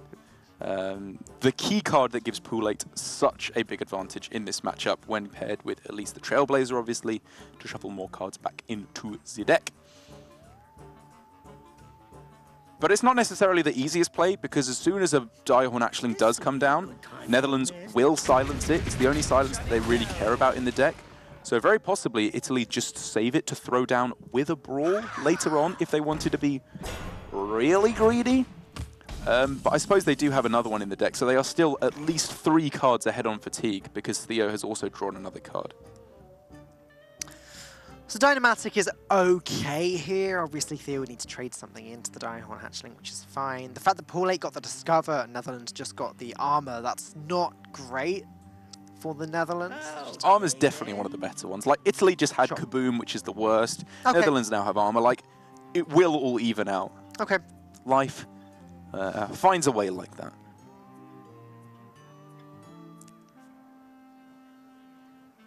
Light the fuses! Oh, okay. Well, Owl is a good start. Yeah, you're obviously silencing this. It's the only silence you care about in the deck.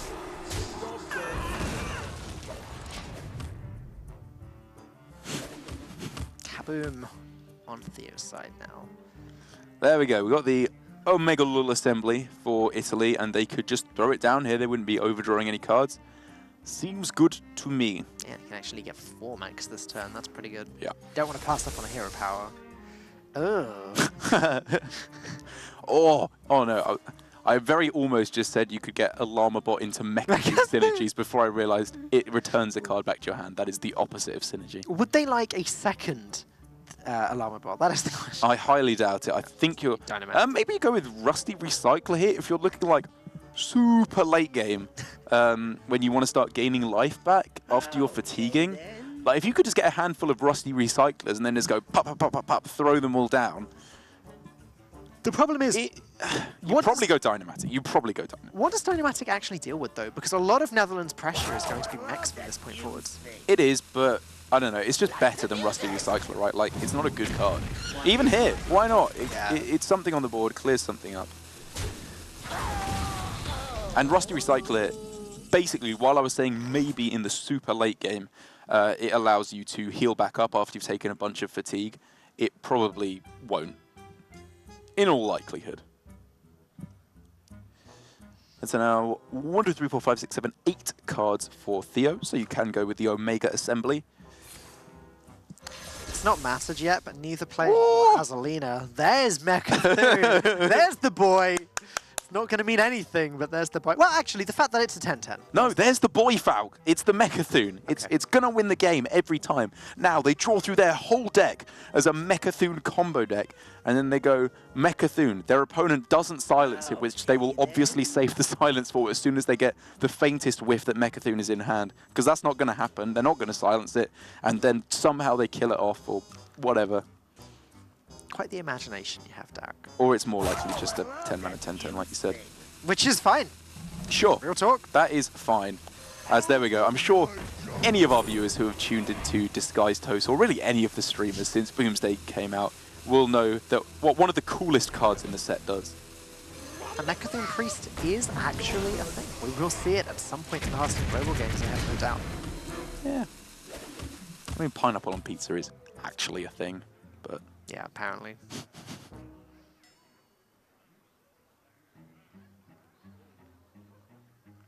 As that is not a mech. So you could double attack into what, the 1/4, and then... oh no, you just attack into the 1/4 Dynamatic, or you could just go for it now. Yeah, well, you attack into the Dynamatic, and basically, however you sequence it, you're killing this off with the Dynamatic is the point I'm trying to make. That does it. Both of Italy's minions are mechs, and Dynamatic will not be touching those. Italy are taking control of this board. Sick. Light the fuses! 4 mana 12/6 does seem pretty strong. It's not done any amazing things today, but just, I don't know, looks like a strong card.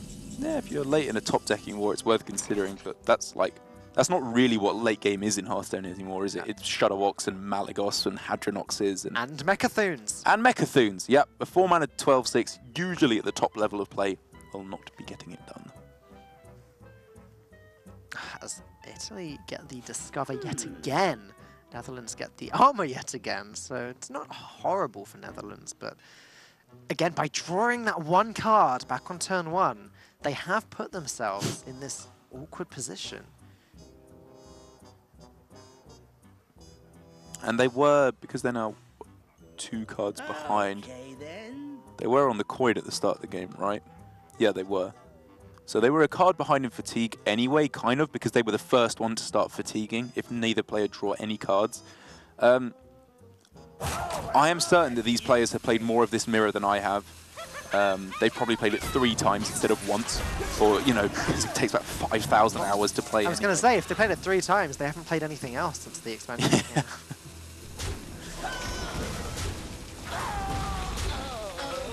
I think for matchups that take this long, a lot of player practice has to be sort of theory crafting. Yeah.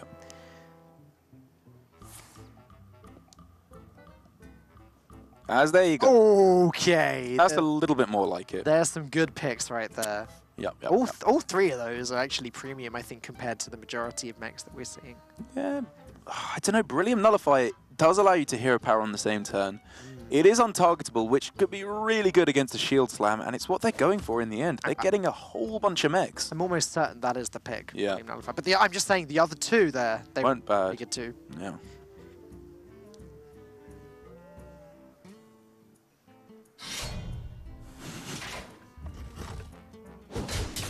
Take that, Annoyatron. You stupid nerd. The invention turned on the inventor. Oh yeah, it's true. What's that? Mechs are revolting. Oh, I agree.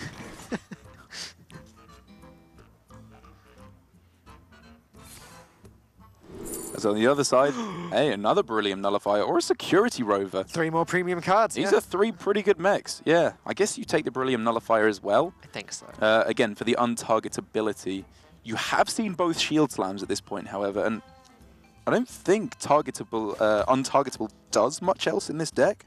No. If anything, I don't think there are any other targeting spells in the entire deck list. But it's good stats, isn't it? Theo can play his first on a Goblin Bomb. Deal 2 damage to face. Well, the targetable, Got him. the targetable really is the hero power that we see there for Italy. Is the Oh, yeah, the 3 damage. Yeah, good point. Oh, I love that fuse thing.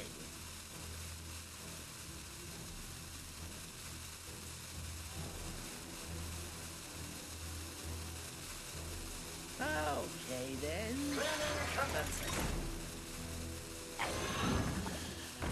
Looks like Theo also potentially gearing up for... Oh, I was going to say the Beryllium Nullifier on the Rover, which should have been nice and powerful. Get that continual armor gain by value trading in time and time again. But I don't know, even then you're probably going to get met with a silence, right? You know, there's 2 hours left in your opponent's deck. They're starting to get through it. And Beryllium Nullifier, the stats would all be lost. You'd just be left with a 1-3.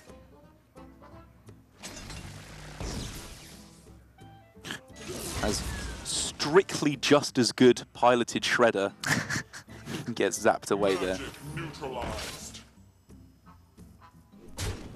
well, it's really nullified does its job. The problem is all of the mechs have rush, so. All right, let's rush out a Cthulhu. Come on, let's get him. Kaboom doesn't do anything. I mean, I don't see a better play this turn, frankly.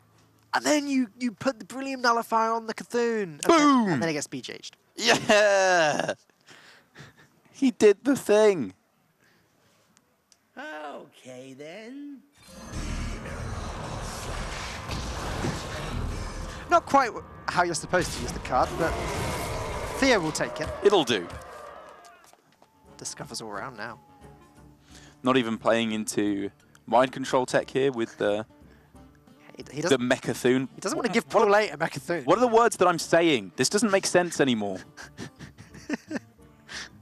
Yeah, obviously met with a BGH. I think there are still cards in deck, hand, and in play. So the Italians should be safe there as, hey, another Dynamatic.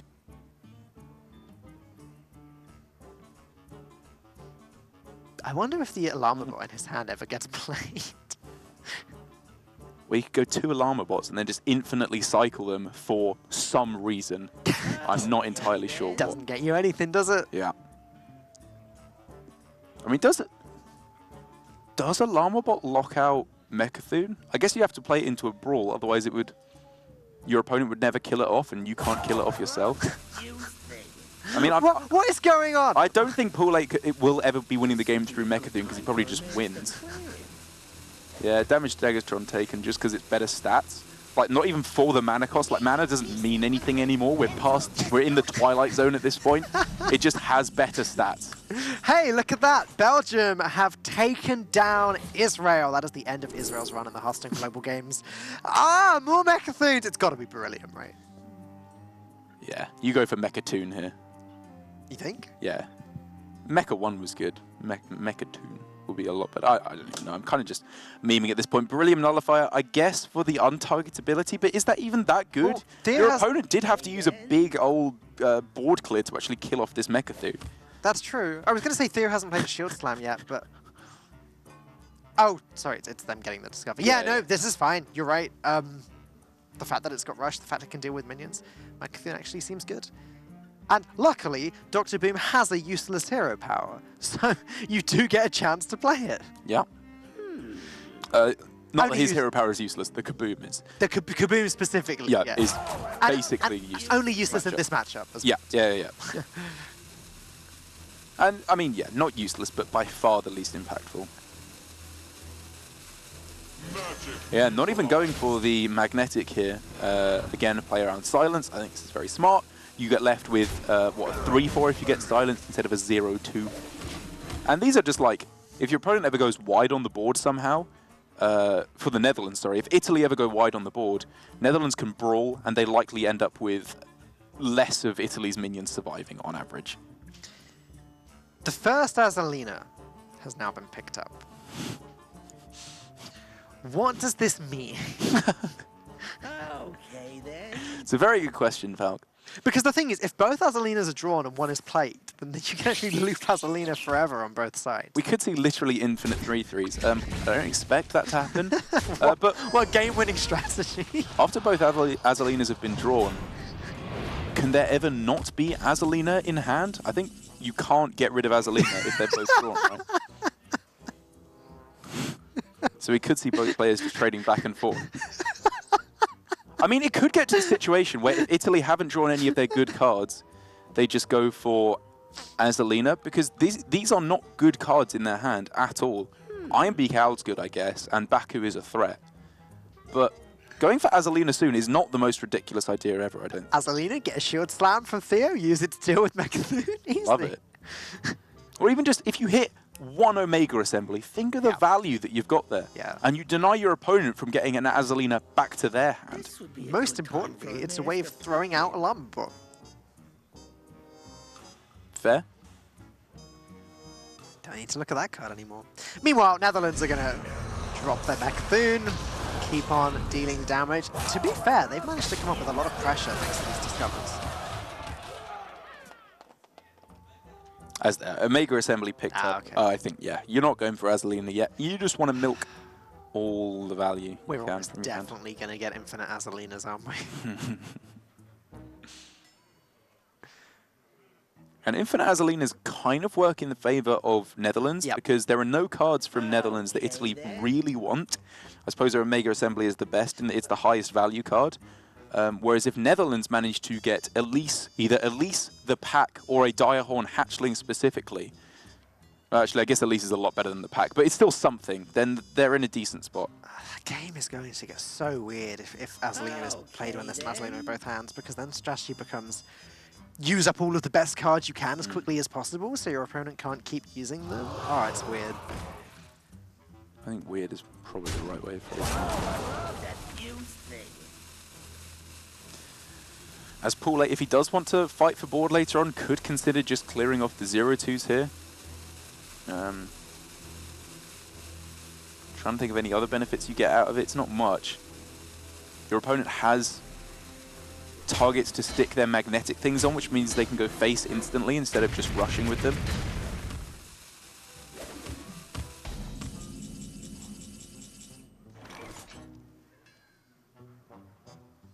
Well, this hand is awful. I guess Theo could consider just dropping the weapon onto the board. He wants to play this Omega Assembly, but he needs to get some hand space. Yeah, like what? You can't really play Shield Slam because you might need it. You can't really play Reckless Flurry because you never play that, I Does guess. he play a Brawl? You don't really want to though, right? Like you just play Super Collider or Ziliax. Like those are both Or, yeah, less good. probably wants to play the Hero Power. Yeah. Getting it out of your hand so your opponent can't Azalina it as quick as possible is definitely something to consider. He didn't draw anything cheap enough to play, so Shield Slam 1-1? there's no way. Well, what does he actually want left in his deck? It's only Azalina, right? That's the only good card for him. I love that. That's a 1 in 8 burn to lose the game, though, isn't it? Is he going to What is Reckless it? Flurry here? I mean, you'd, yeah, I guess you do just lose the game then, don't you?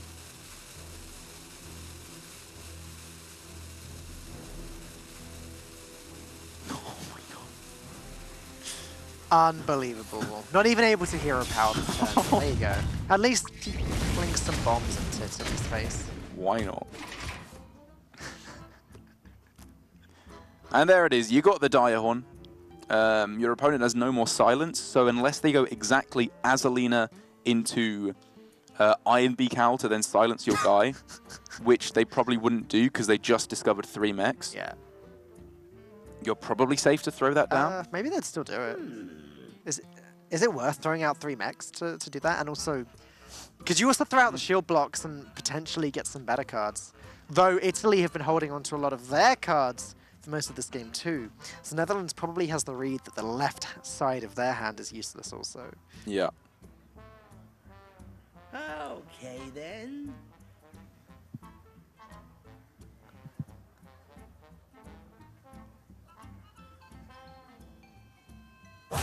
I love that fuse thing. So, All right, let's go. Dumb. Alarm bot. Okay. just to clear a card out of hand, I mean, what, if you can get Direhorn Hatchling at the start of your turn, No. maybe you could do something with it. You're pulling owls from your hand, potentially. Wait. Do they want to pull You're out? pulling Azalina from your hand as well, right? Like, Well, that would prevent infinite Azalinas, which might benefit Italy. I guess it's a way of pulling Azalina out of your hand without having to do the battle cry. Yeah. That seems so stupid that I can't even get my head around it, but What are the bad outcomes here? Owls, you could argue, is pretty bad. Beryllium Nullify is fine. Baku is probably a good pull. there's nothing you want to silence, though, in the deck, right? Okay, so Like, nothing. so Oh, no, wait, I'm looking at Italy's deck list. But the Netherlands, like, it's even less. Like, they don't have no, they don't have anything. the Direhorn Hatchlings, yeah. It's magnetic minions is all they'd want. Right, magnetic minions is it. And you don't have to play this again. Like, even if you summon an owl, in the worst They're case destroying scenario, it. They're actually destroying the Alarma bot with the Super to Collider. play around. Well, first of all, to be able to kill this off, I guess, which doesn't make much difference, but to play around Azalina being summoned, because they have to go for infinite Azalinas.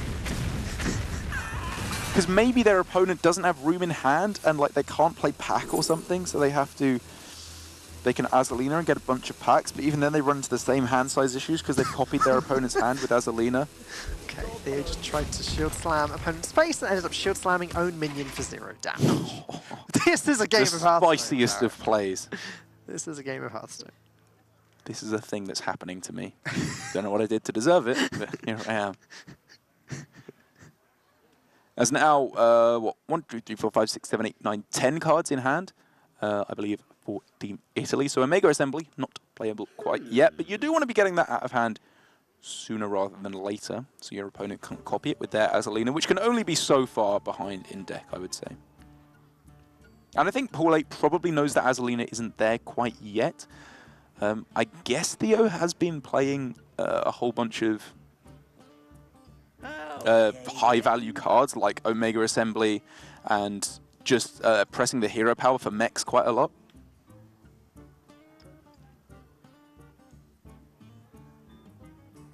Oh, I love that fuse thing.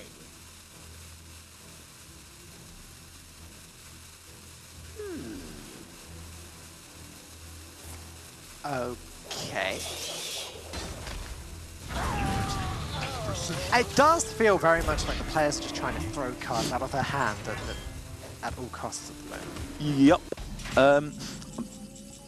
I'm not entirely sure why that wasn't like Owl. Like, am I missing something that they really want to silence? I guess they're thinking maybe a Mechathune right at the end of the game. Like, I don't know. Like, what else could it be? What do other mechs do? What is a mech? What could they get? Security Rover, doesn't matter. Beryllium Nullify. Like, they could magnetic minions together, I guess, is what we're thinking here, right? What is my purpose? Okay, I guess that's why they're keeping the out, right? Because they could discover Beryllium Nullify, Beryllium Nullify, Beryllium Nullifier, zap them all together in one big stack of mech, a mech stack, if you will, and then you have to Iron Beak out it because you can't brawl it because they just won't play any minions or something. I feel that feels like a Reggie Watts poem almost. You've got your big mech stack. Not even going to go for gaining 7 armor.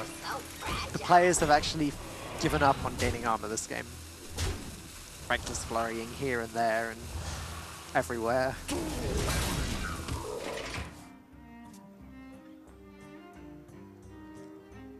That doesn't do much. Deals with the 2-1. As this is a, you know, a non-zero board here for Theo. He could push a little bit of damage here, which, you know, you'd like a blade, a Reckless Flurry for. 6 damage on board. Oof. I mean, it's something, mate. 6 damage in fatigue matchups is a lot that you're pushing every single turn. That's That true. massively swings the tide of battle. But so is like 10 armor, and neither players have bat an eyelid at throwing armor away. Yeah, he's gonna brawl. This is correct. I guess Italy thinking, or Paul8 thinking he can just present his own minions here for big threats. So he destroys the minion with the hero power, and then says right back at you and plays an Iron Beak Owl as his threat. Your turn, Theo. No, you.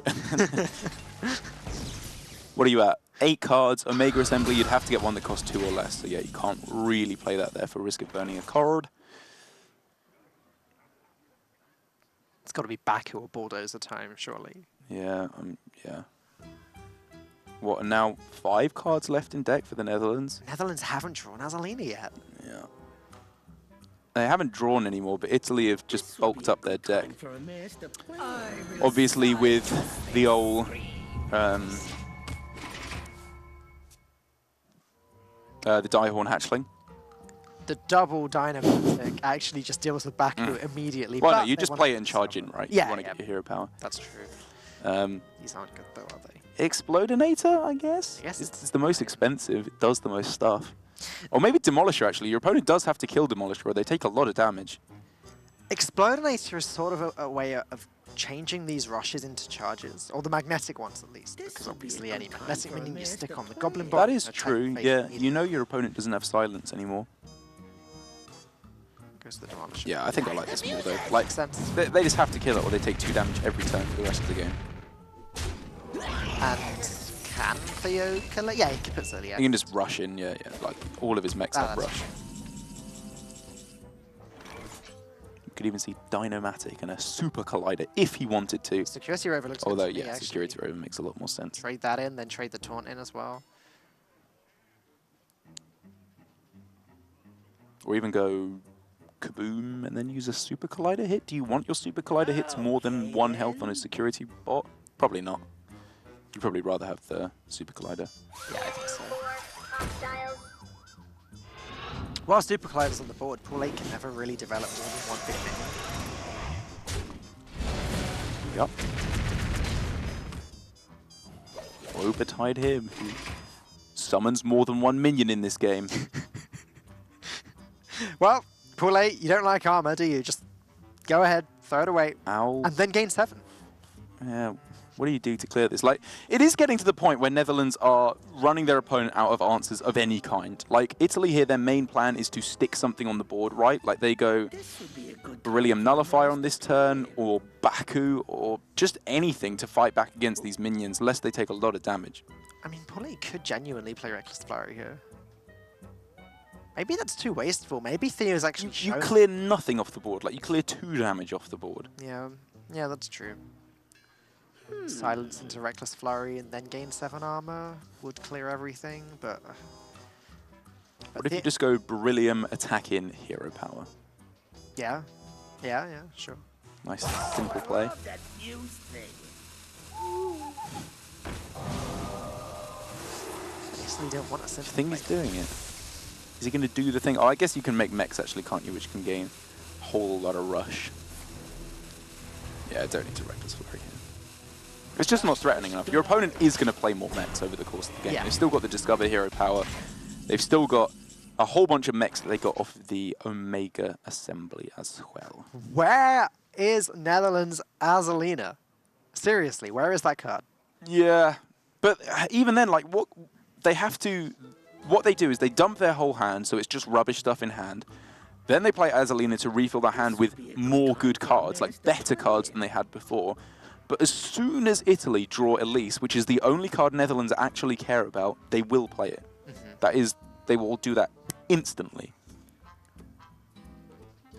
Yeah, I don't see any way that Theo manages to steal an Elise. I was thinking, what if they get another release from the pack? But no, they just play it again straight Yeah. away. So So Microbots here are okay, but I think maybe Theo is more interested in playing the Bulldozer on a turn where Microbots are not the best hero power. Like, it's kind of the second worst, I would say, after Kaboom. I think that's fair. Maybe deal 3 damage is worth it. Worse, Bulldozer actually. seems but good close. too. Just easily trades off the 1/5. His weapon or Yep. Oh, sure, put the Super Collider in and just not do anything with the 9/7. Yeah, I mean, you can't even go Bulldozer to face here, but I agree that keeping the Divine Shield is probably a little bit better. It's kind of hard to deal with this. Maybe this is what they've saved the silence for. This exact scenario. Who knows? Or you could go Super Collider if it hits the Bulldozer. Oh no, the Steel Rager still wouldn't kill it off. Silence, Reckless Flurry? Doesn't feel great, does it? It doesn't feel You can great. fit in the hero power as well, and you don't overdraw at that point because you played 2 cards. It doesn't feel great, but it may be the only way then. Dynamatic does nothing. The Steel Rager doesn't do anything. Yeah, you don't want to tank 9. Good time for a master plan. I agree, Dr. Boom. Some kind of higher power needs to step in at this point. Goodbye, armor. I'm sure in an odd warrior mirror, the warriors should have a lot more armor by now. Yes, I mean, this is what happens if you do Dr. Boom, because if, say, Netherlands had responded by not playing Dr. Boom, they would have gained so much more armor over the course of the game, but they would also have lost so much more value. Like, their opponent would have overwhelmed them with mechs at this point, I think. That was a significant set of discounts. Security Rover again? It's not bad. Yeah. It's a shame you don't have any whirlwind effects, but yeah, it's just the best guy, right? He is just the best guy. It's funny because the card, when it was revealed, just looked really bad. You could compare it to Hogger Doom of Elwyn, is that right? Yeah. And it's just bad, but with Dr. Boom's Rush, it's actually really strong. Was it? Oh yeah, it was Doom of Elwyn and Mukla, Tyrant of the Veil, Yeah, wasn't it? that's right. Those cards were sick. That was, I think, my first Legend deck after Witchwood came out was like a mid-range Shaman that ran Hogger, Yeah. and it was really good. Not actually good, but like, you know, Darrett good. This card is really good against Volcano. Try Volcanoing a board with this card. As was Honker. Yeah.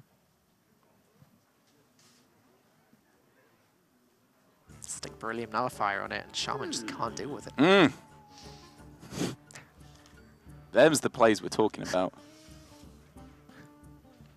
What's your favourite colour, Falk? See, when I was young, the answer to that question was yellow. Yeah. And then I sort of realised that's not a socially acceptable answer. Yeah. You see, usually I'd be so bored with your answer already, Falk, because it's really boring. But here, I'm riveted. Please carry on. Tell me more about this social acceptability of youth thinking yellow is their favourite colour. No, I quite like dark red. Ooh, a nice crimson. Yeah. Lovely. I'm a fan of a nice forest green myself. Ooh. Can I hear the Yeah, I production think they're team laughing laughing at in us. the background? Yeah, I hear you guys. If you got anything else better to talk about, please let me know. I'm all ears at this point. Production team, what's your favourite colour? Ooh, good question.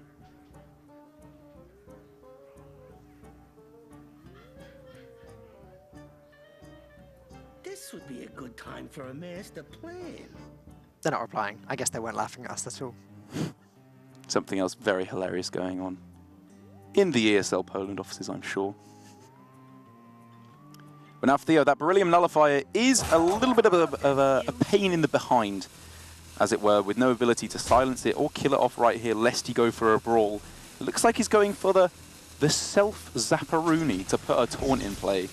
Setting up for a brawl, I suppose. This play is so stupid, but I love it.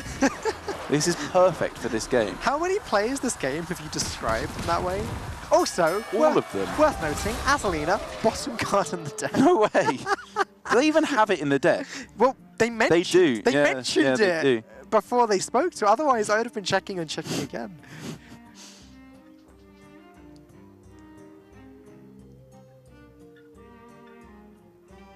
What's your least favourite colour, Falk? You. Okay, then. It's actually not bad because my name's Derek Brown, so...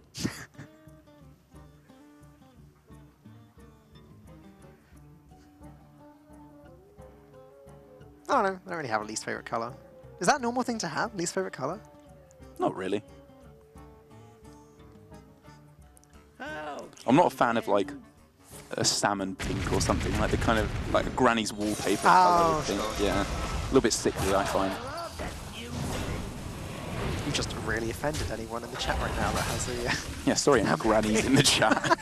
There's Azalina! Hey! The card that does something was the bottom card in the deck. Because at this point, why not? But does it do anything? No! What can you get? Azalina, but your hand's kind of better than your opponent's, right?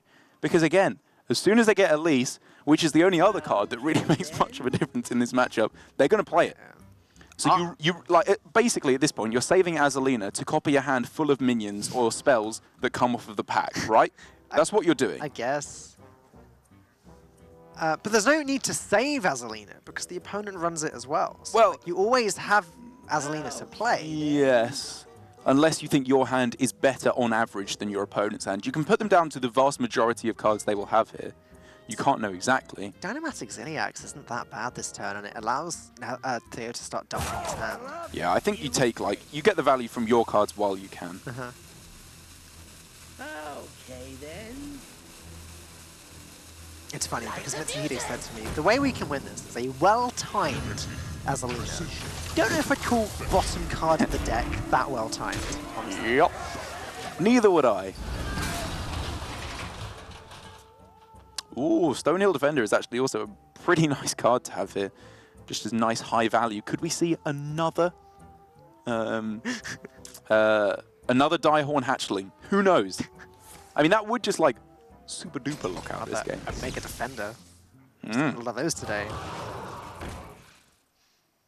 Maybe Netherlands can take the Stonehill with Azalina, get their own Direhorn Hatchling, and then great. Oh yeah, I guess if you play Stonehill, they will just snap Azalina, maybe? And so you want to be able to play Stonehill and the potential Direhorn Hatchling that you get off of it on the same turn. Because Paladin knows that it's there now, and yep, okay, Theo's hand is useless enough, so here we go. He's just saying maybe my opponent drew Elise off the top, and, you know, they didn't play it. I don't know. Well, now it's a complete mirror match, but Italy have Well, a big advantage. It's a complete mirror match, apart from the fact that Netherlands are going to lose. Yeah, they don't manage to find the the Direhorn Hatchling themselves, which would have been a very nice boon to their game plan. They might get another chance. Yes, maybe. At least bottom card of the other deck, by the way, the other card that does something. Yes, it is. You can't force your opponent to draw, and therefore copy on the same turn, and therefore guarantee you get an Elise. I mean, this is going to be a game where Azalina is never cleared from hand, so Netherlands can just steal their opponent's hand literally every time here. It does cost 7 mana. Yeah, that's the thing. So they can't play Elise on the same turn. They could play Pack on the same turn, but Poolate's probably going to play Pack as soon as he draws it, right? Yeah, yeah. I think you play Stonehill here, though, because... To prevent it from being played yes, again and again. you don't want your opponent to be able to copy it. Yeah, you want to play it and play the minion you get from it. I think you maybe even give up the delivery drone here, right? Like your opponent's gonna.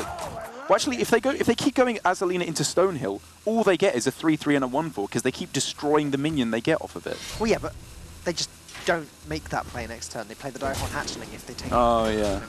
They They take a break from Azalina. To be fair, I mean, Italy can play around that as well by just not taking Direhorn Hatchling from a stone. Oh my god. Fair enough. They could take Goldshire Footman. It's finally his time to shine. He's ready for action at long last.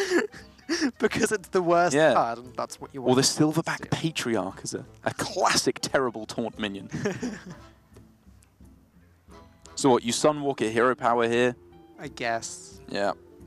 This game is just over, right? Pretty much. I'm trying to think of any way that the Netherlands come back in. Like, it has to be Azalina into Stonehill, into Direhorn, into play the Direhorn, Azalina, Stonehill, Direhorn. Like, yeah, I'm just not seeing it. Canada just won their first game against Slovakia in the match off stream, and that's actually another elimination game.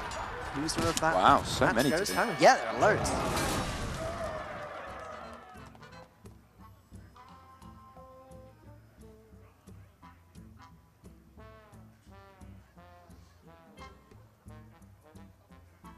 As clearing off the Direhorn Matriarch was clearly the first priority of Netherlands because they were just going to get started. They were going to get smacked around the head with it every single turn, and that is a big old dinosaur.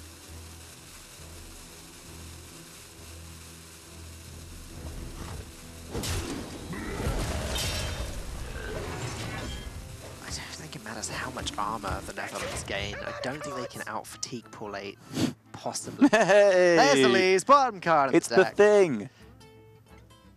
So you play it, so your opponent can't get it. Right? Yes, definitely. Like 100% of the time. She picks the Wax Elemental because it's the worst, like, value one. Because then your opponent can't steal it. You could even play it this turn with at least the Trailblazer if you wanted to. Yes, that makes sense to me. But like you said, at least has to be played this turn. And you want to dump cards from your hand as well. Because if you give your opponent the out of infinite Elises, as absurdly unlikely as that is, Elise can give you more Elises from the pack. Yes. Oh, I love that fuse thing. Whereas if you play it this turn, they can keep Azalina-ing, but they won't actually get anything. Like, what? There we go. Okay. Thank goodness. I was genuinely very concerned that Elise wasn't being played just then. All right. I was concerned for your health, Falcon, I have to be honest. I don't know the Polish for ambulance, but I was about to try and call it. And again, Theo now has perfect knowledge. There's no Elise that he's going to be a stealing on this turn. Not even a Stonehill or a Taunt minion either, as Paladin deliberately chose the worst minion he possibly could to throw down on this turn to play around another Azalina. His deck does nothing. His hand does nothing. Yeah. He has a Dr. Boom hero power, which will not win him the game. Maybe Mechathune. Who knows? Oh, no, wait. It's literally impossible because he has infinite Azalinas, which means Mechathune cannot win you the game. Discover a llama bot. Pull out Azalina with a llama bot. Establish this. But then how do they get rid of the llama bot? Well, this is what we need to think about here, Fal.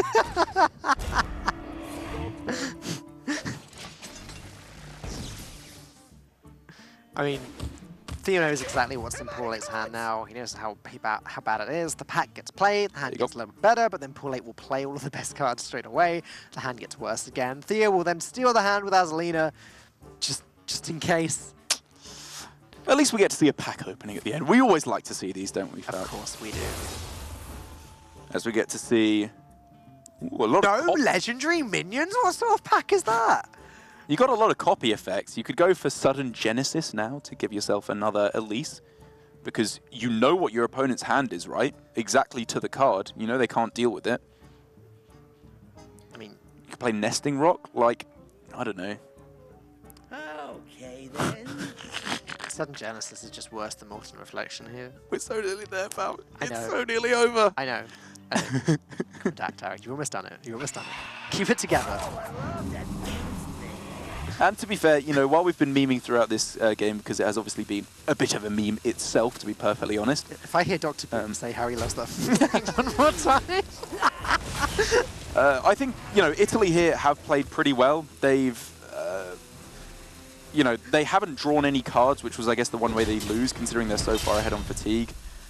They even equipped the Molten Blade because maybe their opponent can go Azalina into getting some weapon off of Molten Blade. I don't even know. Like 2 turns. Theo's here, throwing it down, hoping to get an Elise himself off of the pack so that he can infinitely loop them. Who knows? Oh. He sees this is not doing anything. This has to be the concede.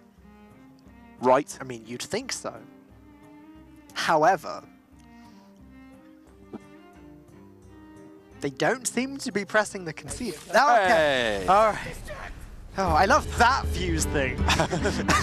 And there we go.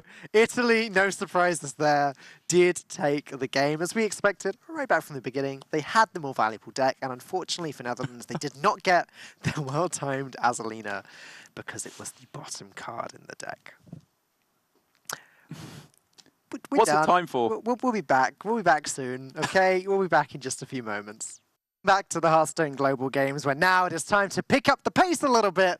That is the Odd Warrior Mirror out of the way, which Italy did win through fatigue in what was apparently a 50-minute match. Wow, that's not too bad, I guess. Not as long as I expected. Yeah, a 50-minute game is quite brisk, actually, when you think about it. But now, in terms of odd decks, on the complete other side of the spectrum, from the slowest one possible to the quickest one possible, I believe we have ourselves an odd rogue on the table. Praise the Lord. Versus Death Rattle Hunter on the other side. And again, this is a matchup that's been around for a little while. We should expect this one to be significantly odd rogue favored. Yes, as for all of the Death Rattle Hunter variants, you're leaving yourself somewhat vulnerable to the aggressive strategies because you're usually not locking down the board quite quickly enough unless you get the exact perfect curve into you know, your Keleseth, your Egg, your Playdead, Terrascale Stalker, all that goodness to push forward some counter-lethal, or as an addendum to any matchup, Rexxar can do pretty disgusting things. You can clear off a board and then get some lifesteal cards. So while Tice does have his work cut out for him, I believe, on the Death Rattle Hunter, it's far from over. The only difficulty with Rexxar really is finding the time to play it. Like, the Hunter isn't going to, sorry, the Rogue isn't going to set you up so that on turn 6, Sure. Rexxar clears the board and gains you a ton of armor. The Rogue is going to play around it a little bit. But yeah, Rexxar can do some silly things once it's out. And again, you can start with eggs and play deads and Terrascales and things. So it's definitely a winnable matchup for the Hunter. But we have to say the Rogue is the favorite. Looking at new cards, though, for these players, Italy's Odd Rogue is running one copy of Myra's, well, the only copy you can, of Myra's Unstable Element. Yeah, it's a card that I think for a week now has kind of been considered, if not core, like you run it, it's just what you do. But I believe Rage, Blizzard intern and ex-Hearthstone mad genius, just hit rank 1 legend earlier today with Myra-less Odd Rogue, sorry. Oh. So not playing Myra's Unstable Element, just favoring the consistency of not spending 5 mana to basically do nothing to the board. And that's the issue with the card. Yeah, which is an argument I will absolutely stand for. You know, in the more aggressive matchups, it's terrible. You do not want to spend 5 mana taking your foot completely off the pedal. But in this particular matchup, I could see it finding some space. If the game slows down a little bit, it gets to Rexxar turns, then you do want to start pushing for one final burst to close out the game. Italy are also running a couple of extra 1-drops in the form of 2 copies of Crystallizer, the 1-mana 1/3 that makes your hero take 5 damage but gain 5 armor the turn it's played. Which, sure, it's like 2 more copies of Diamol. Cool. It runs 2 copies of Diamol, or sorry, Italy run 2 copies of Diamol and 2 copies of Crystallizer. Right. And 2 copies of Firefly. A lot of 1-drops. Seems weird that we went so long in Hearthstone without a neutral 1-mana 1/3, now that it's so kind of ubiquitous in the meta. Yeah. The best you had was, Northshire, Mana Worm, Tunnel Trog, dare I say, back in the day. Kind of glad. Actually, no, I was going to say I'm glad Tunnel Trog's not here. I'm not. After a game like that, I'd take about 20 Tunnel Trogs directly to the face before I faced another Odd Warrior mirror. Oh boy, that matchup really was something, though. As we step into Overdrive, the new card Netherlands are running, or the new cards they're running are Giggly Inventor and the Spider Bombs, both of which you can see on screen. And Tice has to decide whether he wants to throw out both Candle Shots or throw out the Spider Bomb. Wow, that rope came in real quick, didn't it? Yeah, the good old 1 second and 1 turn and 2 turn shorter timer now. This is a hard decision. It is a difficult decision. You probably go Candle Shot, right? Yeah. There's just so many of those little minions that you need to clean up before Fungalmancer can come down. And Spider Bomb just being cleared off by the dagger, I don't like the value of that. I think it's a little bit too shaky in this matchup. You need cards that definitely do something good, which Candle Shot most assuredly is.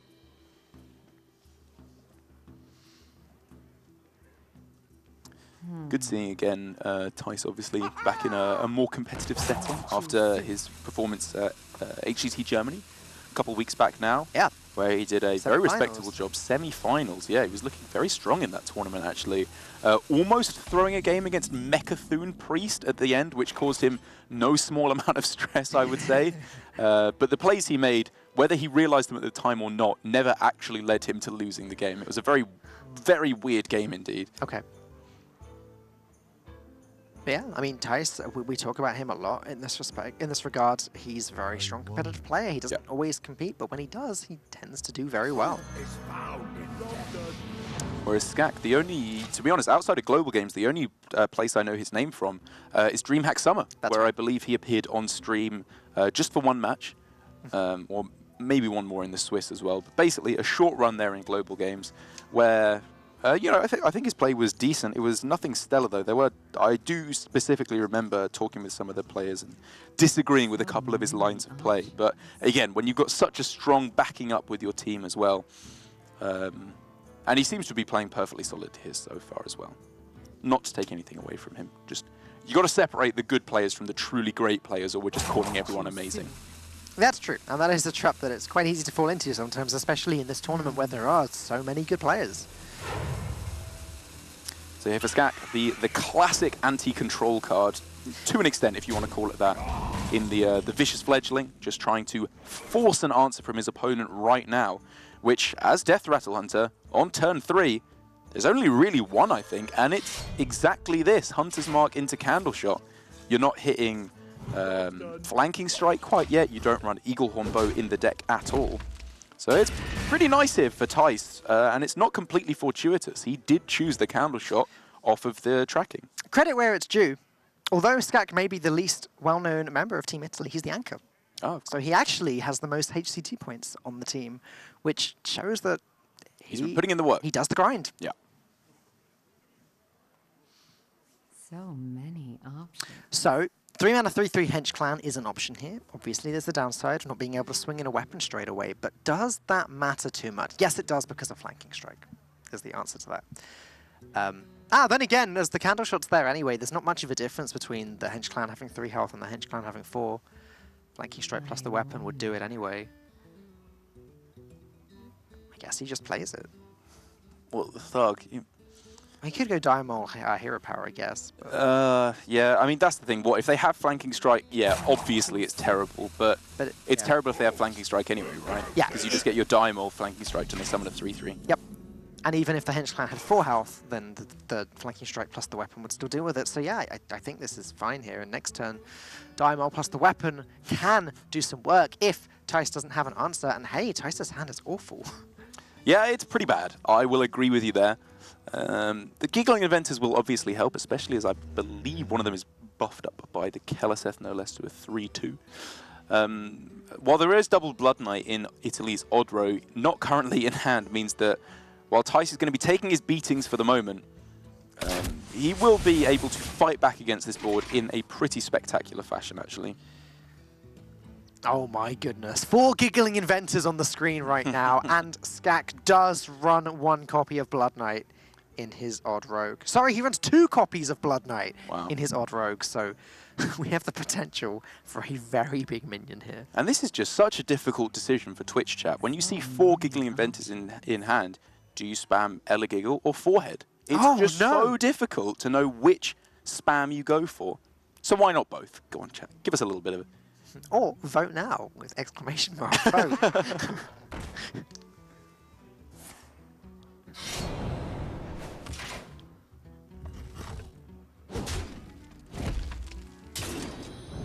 But again, only one real choice here for Skak, as there was only one real choice for Tice on the last turn.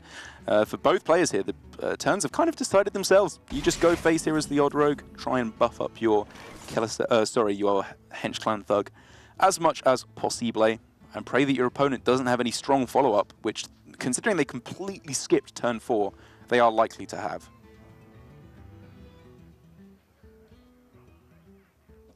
There really doesn't seem like all that much to think about this turn. It's Giggling Inventor or Hero Power, play a 3/3.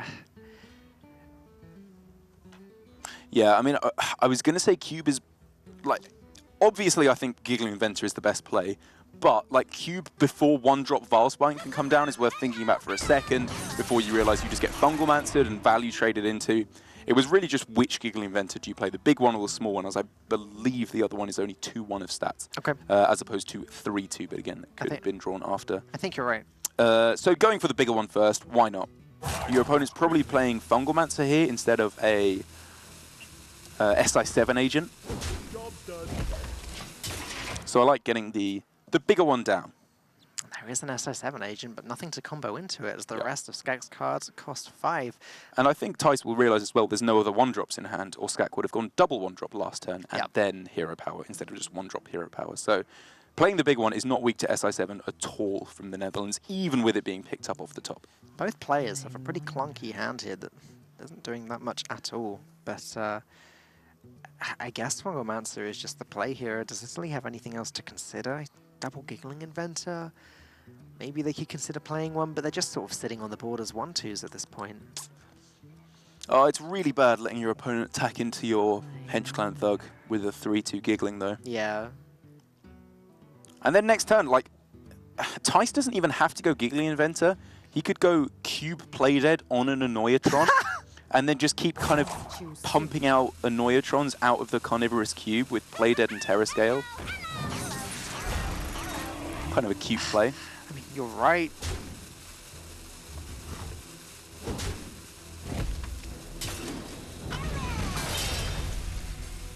That's crazy. He will probably end up playing Giggling Inventor, especially when you've got the Witchwood Grizzly there as well, yeah, which you would much rather hit with the cube and the play dead. But it was something to consider. It's still something to consider because maybe you don't find the time to play Witchwood Grizzly. And if you go for a Giggling Inventor here and all the Annoyatrons get killed off, you don't really have all too much to keep. Although, again, I still think you probably go Giggling here. It's not horrible, though, is it? Cube on the Annoyatron, play dead, you get 2 more Annoyatrons. Next turn, you Terrascale Stalker, you get 2 more Annoyatrons. When the cube dies, you get 2 more Annoyatrons. I'm definitely coming around to That's this. so sick. It's like cubey Giggling Inventors, sort of. And this is just like an Annoyatron farm, which is, I have to say, the worst kind of farm I can possibly imagine at this point.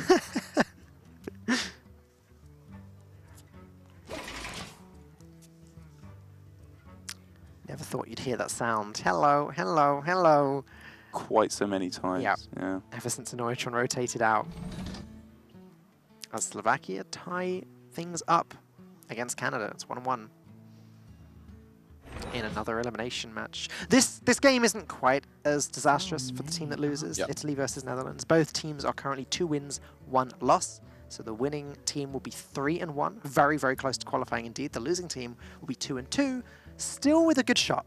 Yeah, it's not over, but you do have to win out from there. Basically, in the next 2 weeks, before we enter the top 16.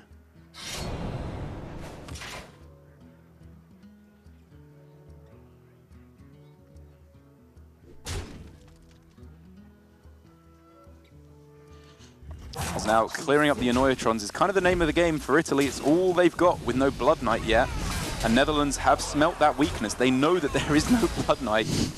And so, I guess here come more Annoyatrons. Actually, you probably don't do it here, right? You probably just play the Giggling Inventor and then you can go Terrascale next turn. Hang on, though. Now that Spider Bomb's been drawn, is there any merit to Terrascaling that instead? Not this turn, but, like, in the future. So I think it's worth considering this turn, right?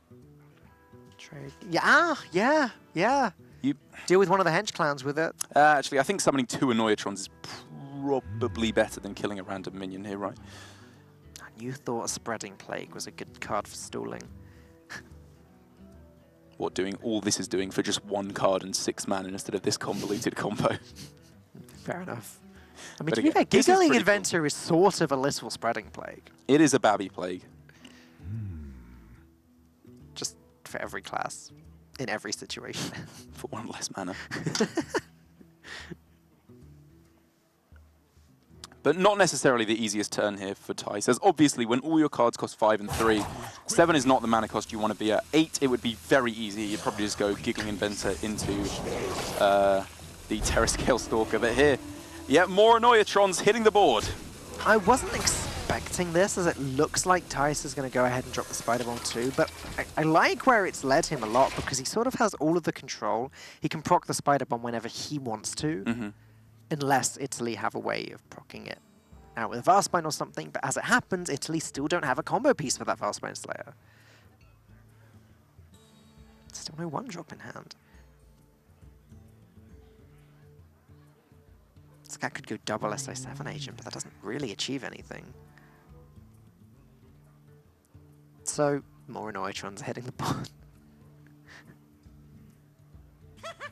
And from here on in, any Death Rattle effect, be it Terrascale or Play Dead, or just another cube to cube your cube, or to cube your Annoyatrons, means there could be even more Annoyatrons. I mean, this is just like, this is just almost a parody of Hearthstone at the moment, with so many Annoyatrons on the board. A cube giving Annoyatrons is one of the other most powerful cards at the moment. I mean, a cube at this stage is probably just being used for Spider Bomb if it gets drawn a second cube. Yeah, fair enough, fair enough.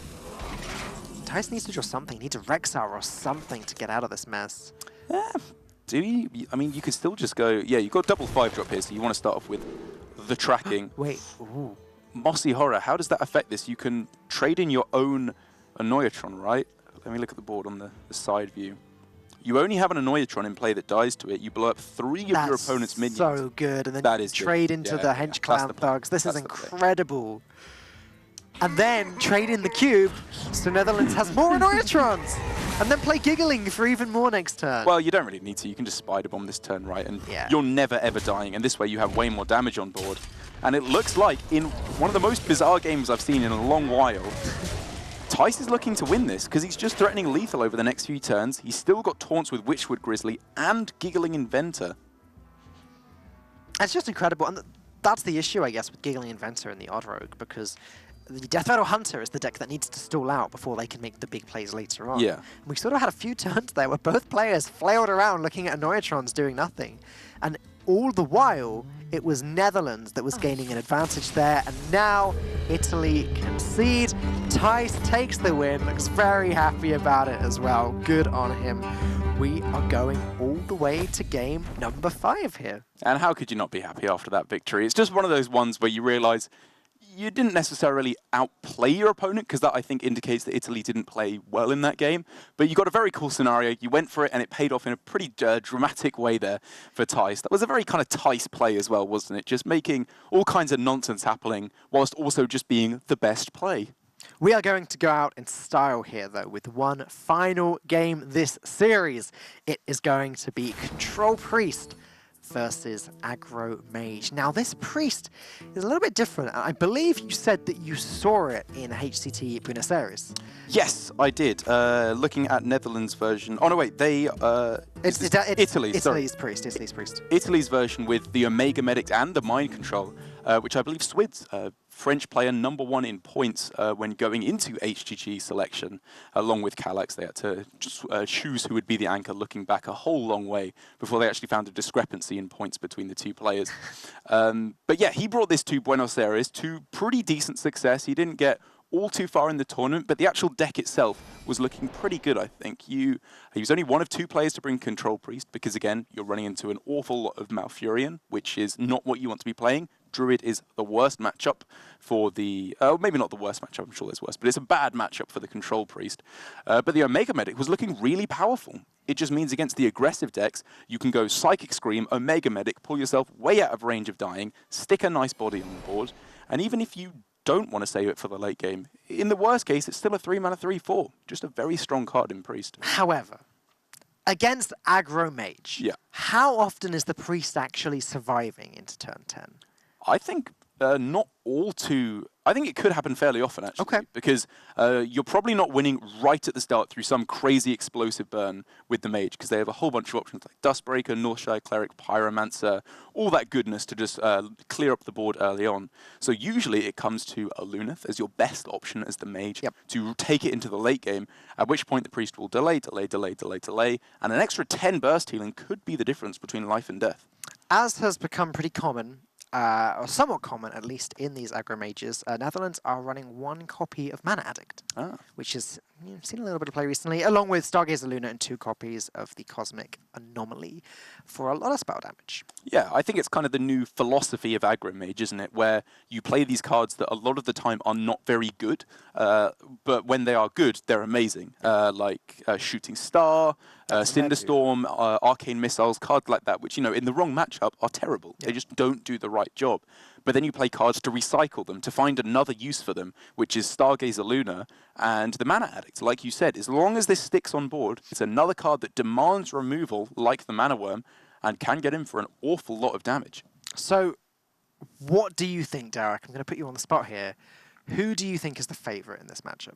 I would like Italy's spot here, I think. The Control Priest, it is brought to fight back against aggro decks, basically, as its main purpose a lot of the time. We've seen it can get the job done against control decks. Generally, though, there's a little bit too much healing, a little bit too much armor gain in Hearthstone at the moment, and the Mind Blast win conditions cannot get there. But against the aggressive decks like this, where they just want to be firing damage off to your face every turn, the heal, the board clears, and the stall is just a little bit too strong. Vitally, yeah, I mean, Priest are running 2 copies of Divine Hymn, they're running 2 copies of Duskbreaker, which obviously is very powerful against aggressive mage decks.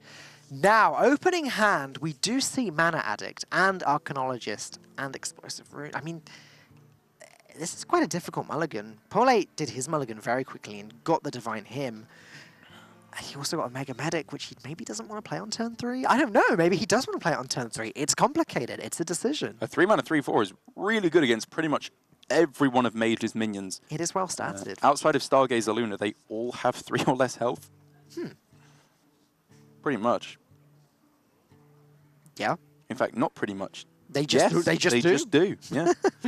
But here for Mitsuhide, like I said, a lot of your deck doesn't do all that much, which is why, especially given that the Mage is on the coin, I like the keep of Stargazer Luna. That's really interesting to me because, hey, if it sticks, suddenly Netherlands' deck turns into a big card draw engine on turn 4. Yes.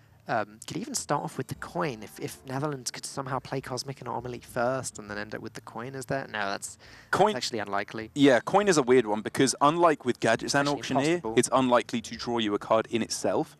Like in the late game, when you play cards for not draw first, then you could make it draw. Sure, you play the Anomaly first, then play Luna, then play the coin. That's how you get started. Which is way too convoluted. Yeah. Generally, it just gives you another mana to play spells, which could, by extension, kind of pseudo-draw you a card because you have more mana to play the rightmost cards in your hand.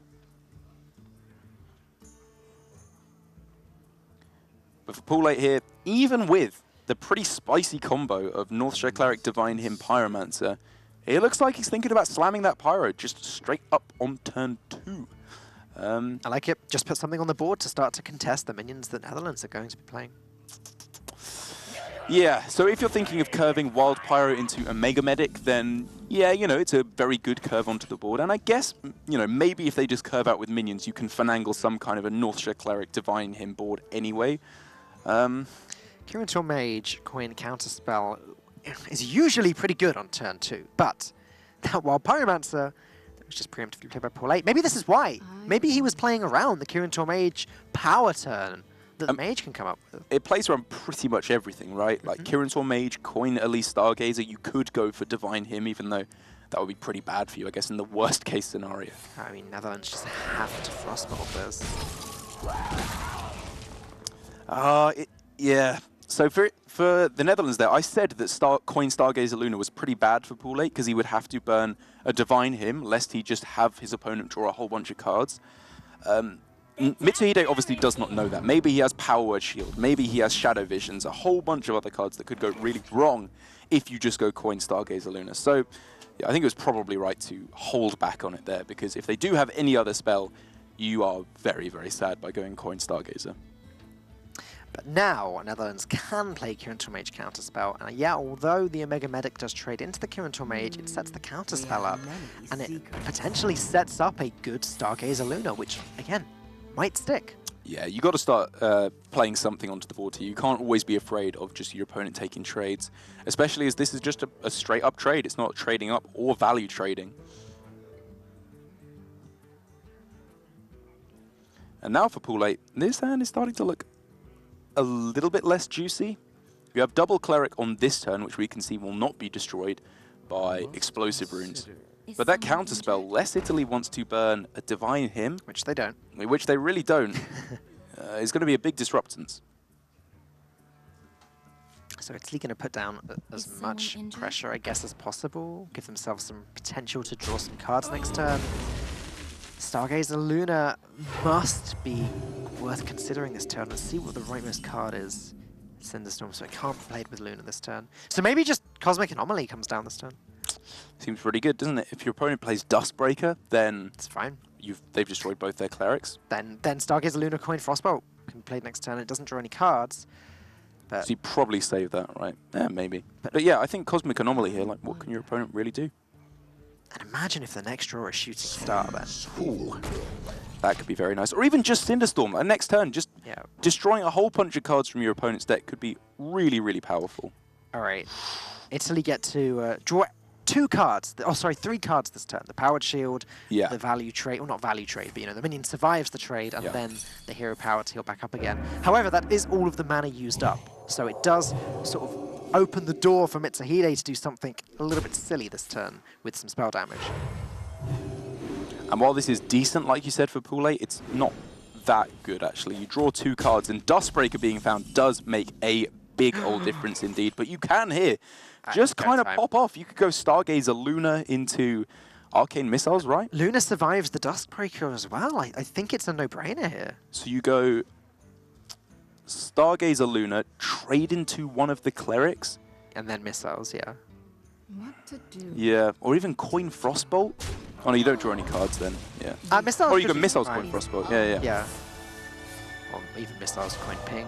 Yeah, sure, depending on how these go. Oh, Oh, that is the absolute worst case scenario. Oh my goodness. oh, that's so much damage wasted here. And the problem for Netherlands is that they have to because of Dustbreaker. Yeah. Oh. Wow. That feels really bad. However, as unfortunate as that was for the Netherlands, this does now mean that there is no answer to Stargazer Luna on this turn. If any mildly cheap card comes off the top here for Mitsu, he can just start cycling through his entire deck. Yeah. And the cheaper the better. Like something like a Sorcerer's Apprentice here would be fantastic. Fine, yeah, that's great. You just want to chain all your cheap spells. I wonder. And yeah, Dustbreaker to contest the Stargazer Luna is really your only play. And I mean, you kind of have to get the spell damage off the board as well, or you're just going to die to Cinderstorms and Fireballs and all that nonsense.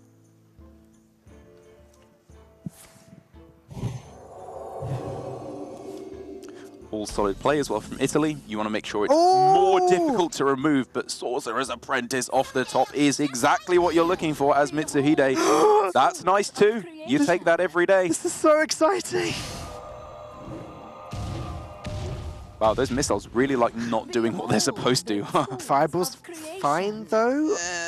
Where's yeah. it going though? That's the question. I guess it has to go into the Dustbreaker. And then they have to have Psychic Scream or second Dustbreaker, right? Or some Pyromancer stuff. Yeah, you just need board control here. You never get hit with face damage. Ooh. That's a Luneth. Okay, we are rolling. Psychic Scream can do its thing. It doesn't matter. A Luneth comes down, redraws the cards eventually. Yeah. But we are getting into this the late point in the game now. There are two Primordial Drakes that can protect Pool 8. A lot of this burst damage, a Frostbolt and Fireball, have been used to make some trades, and that's not ideal for Mitsu. And Pool 8 now, not only can he start protecting himself with Drakes, he can just start winning the game. Like Shadow Reaper Anduin into Alex Straza, his opponent isn't killing him that quickly. If a Luneth is played, that's zero pressure committed to the board whatsoever. And all it takes is a couple of Mind Blasts and you've won the game. This game is still so close. Yep. And again, Netherlands have used up a lot of damage already. It's not even necessarily an easier Luneth turn here either for Mitsuhide, because you want to play your Cinderstorms before your opponent commits minions, so it all goes face. You want to play minions onto the board like Arcanologist, so that you can push pressure when you play a Luneth on the same turn. I'm almost talking myself out of playing a Luneth on this turn, which is what the Netherlands end up going for. Luna's Pocket Galaxy, is that worth considering? No, there are no expensive minions in the deck. Like, Unexpected Results is kind of tempting. Book of Spectres, if it just hits one minion, is not bad. Unexpected Results is pretty good, actually. Yeah. Whether or not it's played this turn, I don't know. I guess it's very weak to Primordial Drake, which is why it's being held back there. However, the Primordial Drake, if it's played now, does just take 6 damage from the runes, gets traded into by the Arcanologist, and doesn't really do that much. Does Pool 8 ever think he can get there with Anduin?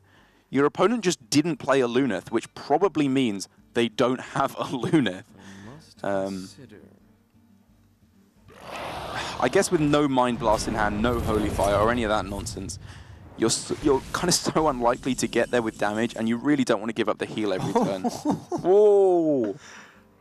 Well, there are a number of ways You go for that, right? Go with this. You think it's Cosmic Anomaly Unexpected Results? Oh, yeah. Come on, you get 2 4-drops and a Cosmic Anomaly on the board. That's sick. And you can just trade the Drake. Cinderstorm would be 7 damage, though, and potentially the 2-1 survives. A Cosmic Anomaly plus Cinderstorm is a little bit tempting from where I'm sitting. What if they don't have the clear? What if they can't deal with it?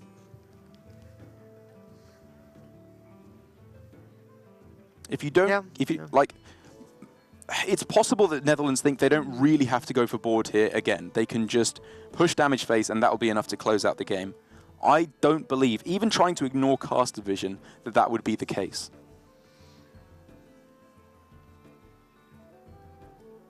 it's such a tricky turn. You've already seen a Psychic Scream. Time runs out on me. Is it ever a Luneth? Unexpected results? Like, there are several options. Oh, here. maybe you go for that, actually. Yeah, that's what they're going for in the end. As awkward as Yeah. this must feel, and as weak as this is to the second Primordial Drake, especially with those two drops. Power is here. You need only to seize it. And that's the thing. The longer they delay a Luneth, the harder this gets for them. Yeah, anything that involved the unexpected results here seemed pretty good. This is just so weak to Pyromancer, to the Primordial Drake, to whatever Poor Late wants to play. Yeah, hopefully divine him for their sake, but No, but another chance to second get Shadow Visions, yeah, you probably take that just to kill off the 2-drop.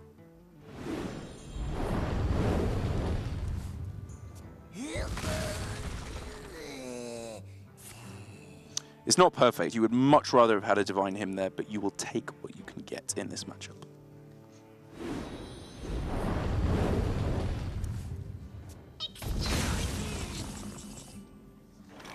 Alright, well, Sorcerer's Apprentice, Cosmic Anomaly, and 2 Cinder Storms.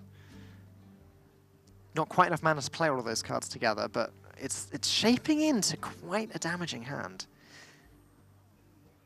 That's just what a Luneth does. It allows you to push this damage whilst also gaining back board control in surprising ways. As now, for Netherlands, if they wanted to go for, what, Cosmic Anomaly, Sorcerer's Apprentice is 6 mana, Mana Worm is 9 mana. Oh, sorry, 7 mana. And then the Cinder Storm is 8/9, yeah. Yeah, but I'm thinking maybe they play Explosive Runes on this turn, because that means it then does 8 damage, which kills off a Twilight Drake, kills off an Alexstrasza. It's pretty important to get the Explosive Runes while you have the spell damage on board. See, I was thinking that Mitsuhide had to play one of these Cinderstorms on the turn that he plays the Cosmic Anomaly, but you're right, the fact that it buffs up the Explosive Rune, that is some serious work. I mean, maybe he's going for both here. It looks like he's probably even dodging the Cosmic Anomaly. Save it until he can deal a lot of damage with it next turn, which in theory he will be able to. Yeah. Actually, Actually, with 3 more cards from the Luneth, with a full 10 mana, Anomaly plus Sorcerer's Apprentice is 6 mana, and then, yeah. Netherlands playing 1 copy of Counterspell, so Italy have perfect knowledge now as to what this secret is. They are not cards that get buffed by spell damage. They are minions. Yeah, minions aren't great, I guess, here. But again, maybe they don't have the clear. You just need 1 turn of minions sticking to the board, and you're in a really nice spot. Dustbreaker may be being played this turn. Yeah, Dustbreaker, Twilight Drake. Even then, it gets blown up. You take 3 damage to face. Does Italy ever play Twilight Drake into Duskbreaker? Play it that way around? He's got more dragons in his hand, so... You take a little bit less damage, but you get a 3/3 instead of like a 4/7. Yeah. It's probably not worth it. Especially as you can just heal on this turn as well. He'd have had the 1 health Twilight Drake survive or something. Yeah. That is a big old Cinderstorm sponge, however, on this turn. As a screamed Psychic Luna enters the fray once again. Luna isn't nearly as powerful, though, now Yeah. with the Luneth on the board. But we can put our trumpets away, unfortunately. And now, what are you looking at? Double Sorcerer's Apprentice, Cosmic Anomaly. The spells are just no good this turn. Yeah, Shooting Star Cinderstorm. It's just, yeah, like you say, it's not good. Again. So do you develop just as many minions as you can and pray they don't have the Scream? I think he... You kind of have to. And it doesn't matter if they get screamed, because then he just draws Oh, they them go again back with to the their Luneth. deck. Yeah, good point. Good point. It's really a Duskbreaker that they... Which you've seen both of now, Right. I believe. We've seen both Frostbolts, we've seen 1 Fireball. That's the biggest issue for Mitsuhide, is that they're just out of burst damage, pretty much. Yeah, it's really just Primordial Drake that they want to play around, which is why, you know, I probably would expect the above 2 health minions to be played mostly here. Because you could just go Kirintor Mage, Mana Addict, Stargazer Luna. Yeah, like they're going for here. None of these die to the Primordial Drake in their own right. You don't want to draw cards off of Luna. And if they don't deal with this board, which is quite difficult for them to do, you smack them with a lot of damage. So 8.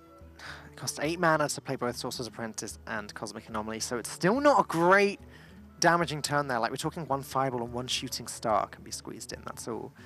The Mana Addict has to be dealt with here by Italy. I think that's a no-brainer.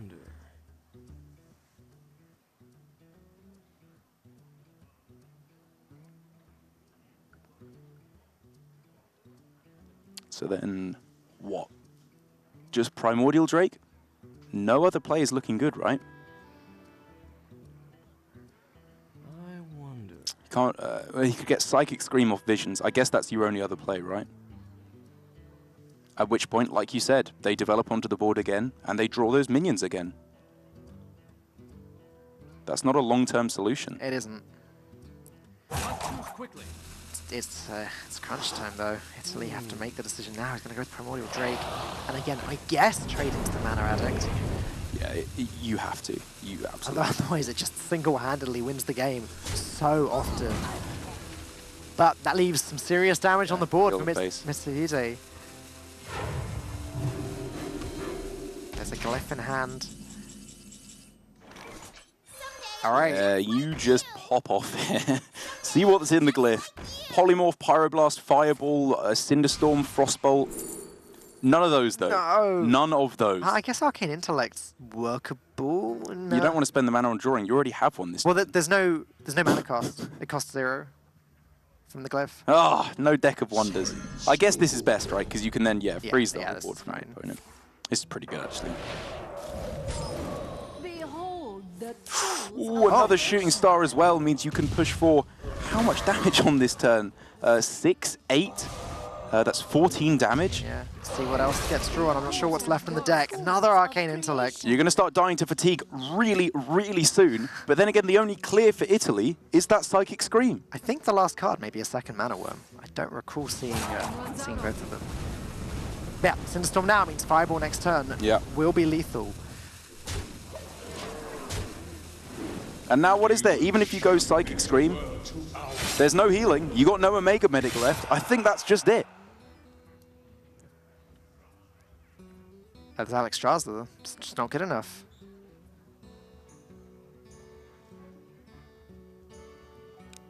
I'm not seeing it, Falk. I think the Netherlands, after one of the longest, most grueling series of Hearthstone, not just global games-wise, ever that I've had to cast, Netherlands have taken it. It's gone right down to the wire, but this is a board that cannot be dealt with.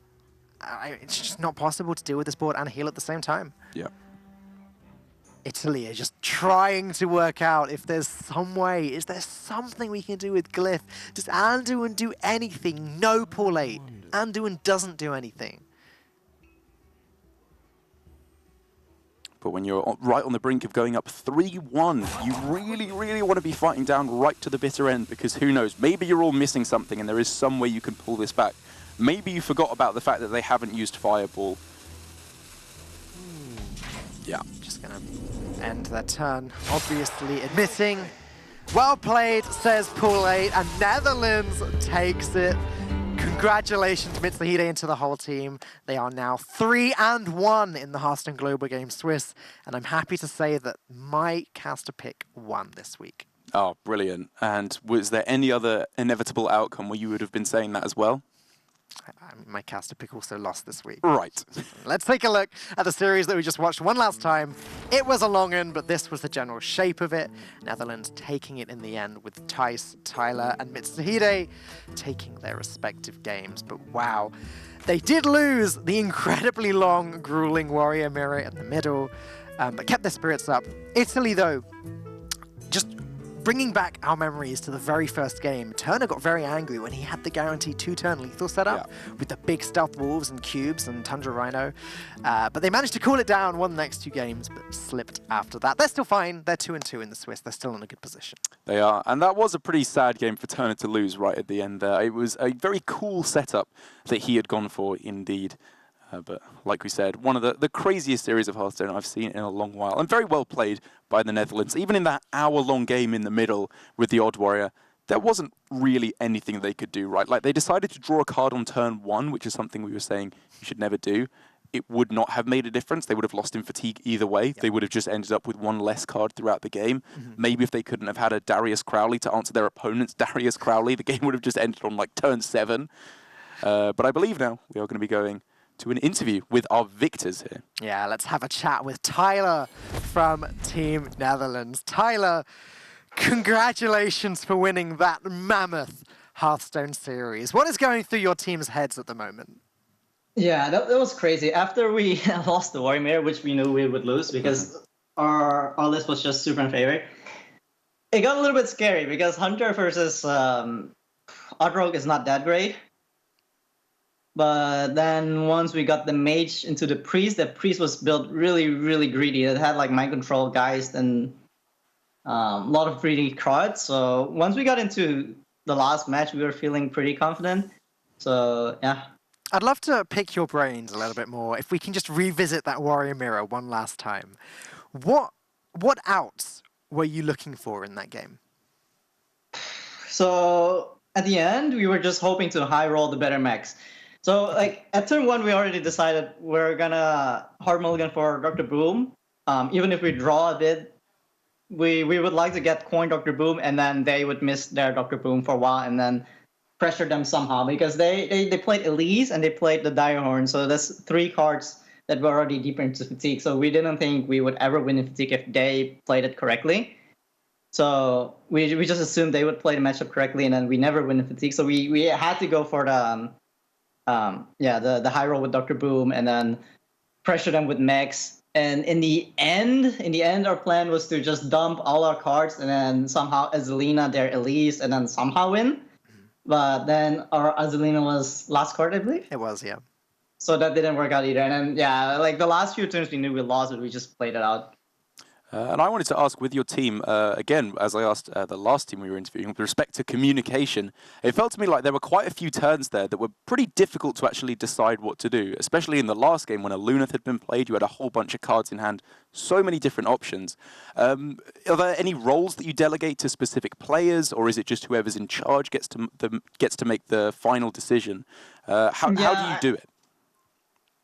I think in this series, we have about 2 or 3 moments where we were like, okay, you decide, Pilot, you decide. Yeah. We had a few moments where we were unsure. That last game, though, we had it all worked out. After they used all their moves, they used both Biomancers, they used both Dustbreakers, and they had 1 Primordial Drake left, I think, at that point.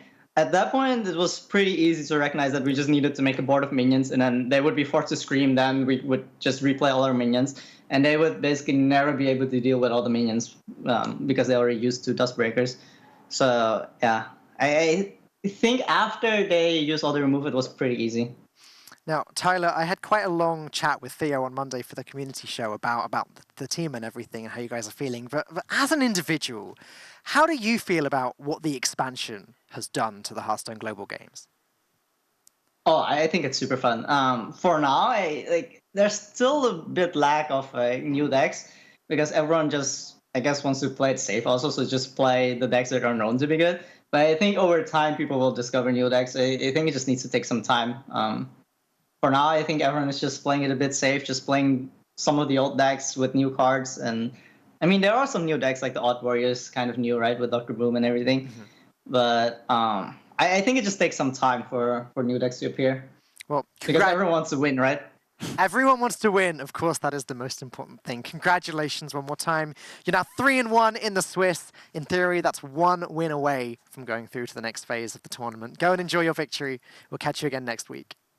Thank you very much. Well, there you go. There were some outs in the Odd Warrior Mirror. There were. It was possible. If you really, really, really wished for it, it was possible. They clearly did not wish quite hard enough, however, as we are going to go back to the start of this series 3 years ago in the Quest Rogue up against the very cool matchup with Death Rattle Hunter, where Turner had a plan set up. He was going to zombies up a couple of giant stealthed Hydras and smack his opponent for a whole bunch of damage. But with Tyler's perfect setup and perfect draw at the end for lethal with the South Sea deckhand, it put the end to his plan, much to his chagrin, as we can see there from Turner. Yeah, Turner's reaction here is just fantastic. just really bringing out the Italian in him, actually. I think it's fair to say, as Tyler finally had lethal. Tyler looked a little bit embarrassed about it even, almost as if he was ashamed of coming up with that much damage. But then we had Shadowwalk Shaman versus Meliador on Paladin. And Mitsuhide put up a good fight, but just wasn't able to withstand in, if I remember rightly, this was quite a long game. But Mitsuhide just ran out of stuff. And here we get to see the Big Daddy himself, the longest game of Hearthstone I think we've had here at the Global Games. And like Tyler was outlining for us, their plan was Dr. Boom. They get it, their opponent doesn't. Maybe they outvalue them and their opponent runs out of removal for all their big mechs. But when Paladin went for it first, I believe even there, like, you're just not outvaluing your opponent. When you're going tit for tat with mechs, because they have ended up getting 2 extra cards in Fatigue after the first Dire Horn is silenced, there was never really much of an out for Theo in this game. But there we go. This was looking pretty much over. Then we had the Odd Rogue versus the Death Order Hunter, which Tice did a great job of, actually. The cubing the Annoyatron and playing dead immediately was very interesting, but then that Mossy Horror seemed to have won him the game. And even after a couple of very unfortunate spots of RNG here for Mitsuhide, on like missing the Cleric or missing all going to face, could have worked out better for them, but as they said, their game plan was just set out in this game. They knew exactly what to be scared of from their opponent, played around that perfectly by playing all the 3 health minions to play around the Primordial Drake and end up with a very deserved victory for it. And now 3-1 in the Swiss. Yep, 3-1 for the Netherlands, 2-2 for Italy. We have one game left for you today, and it is the big one. It is current Hearthstone Global Games champions versus last year's runners-up. It's Czech Republic versus Ukraine coming up.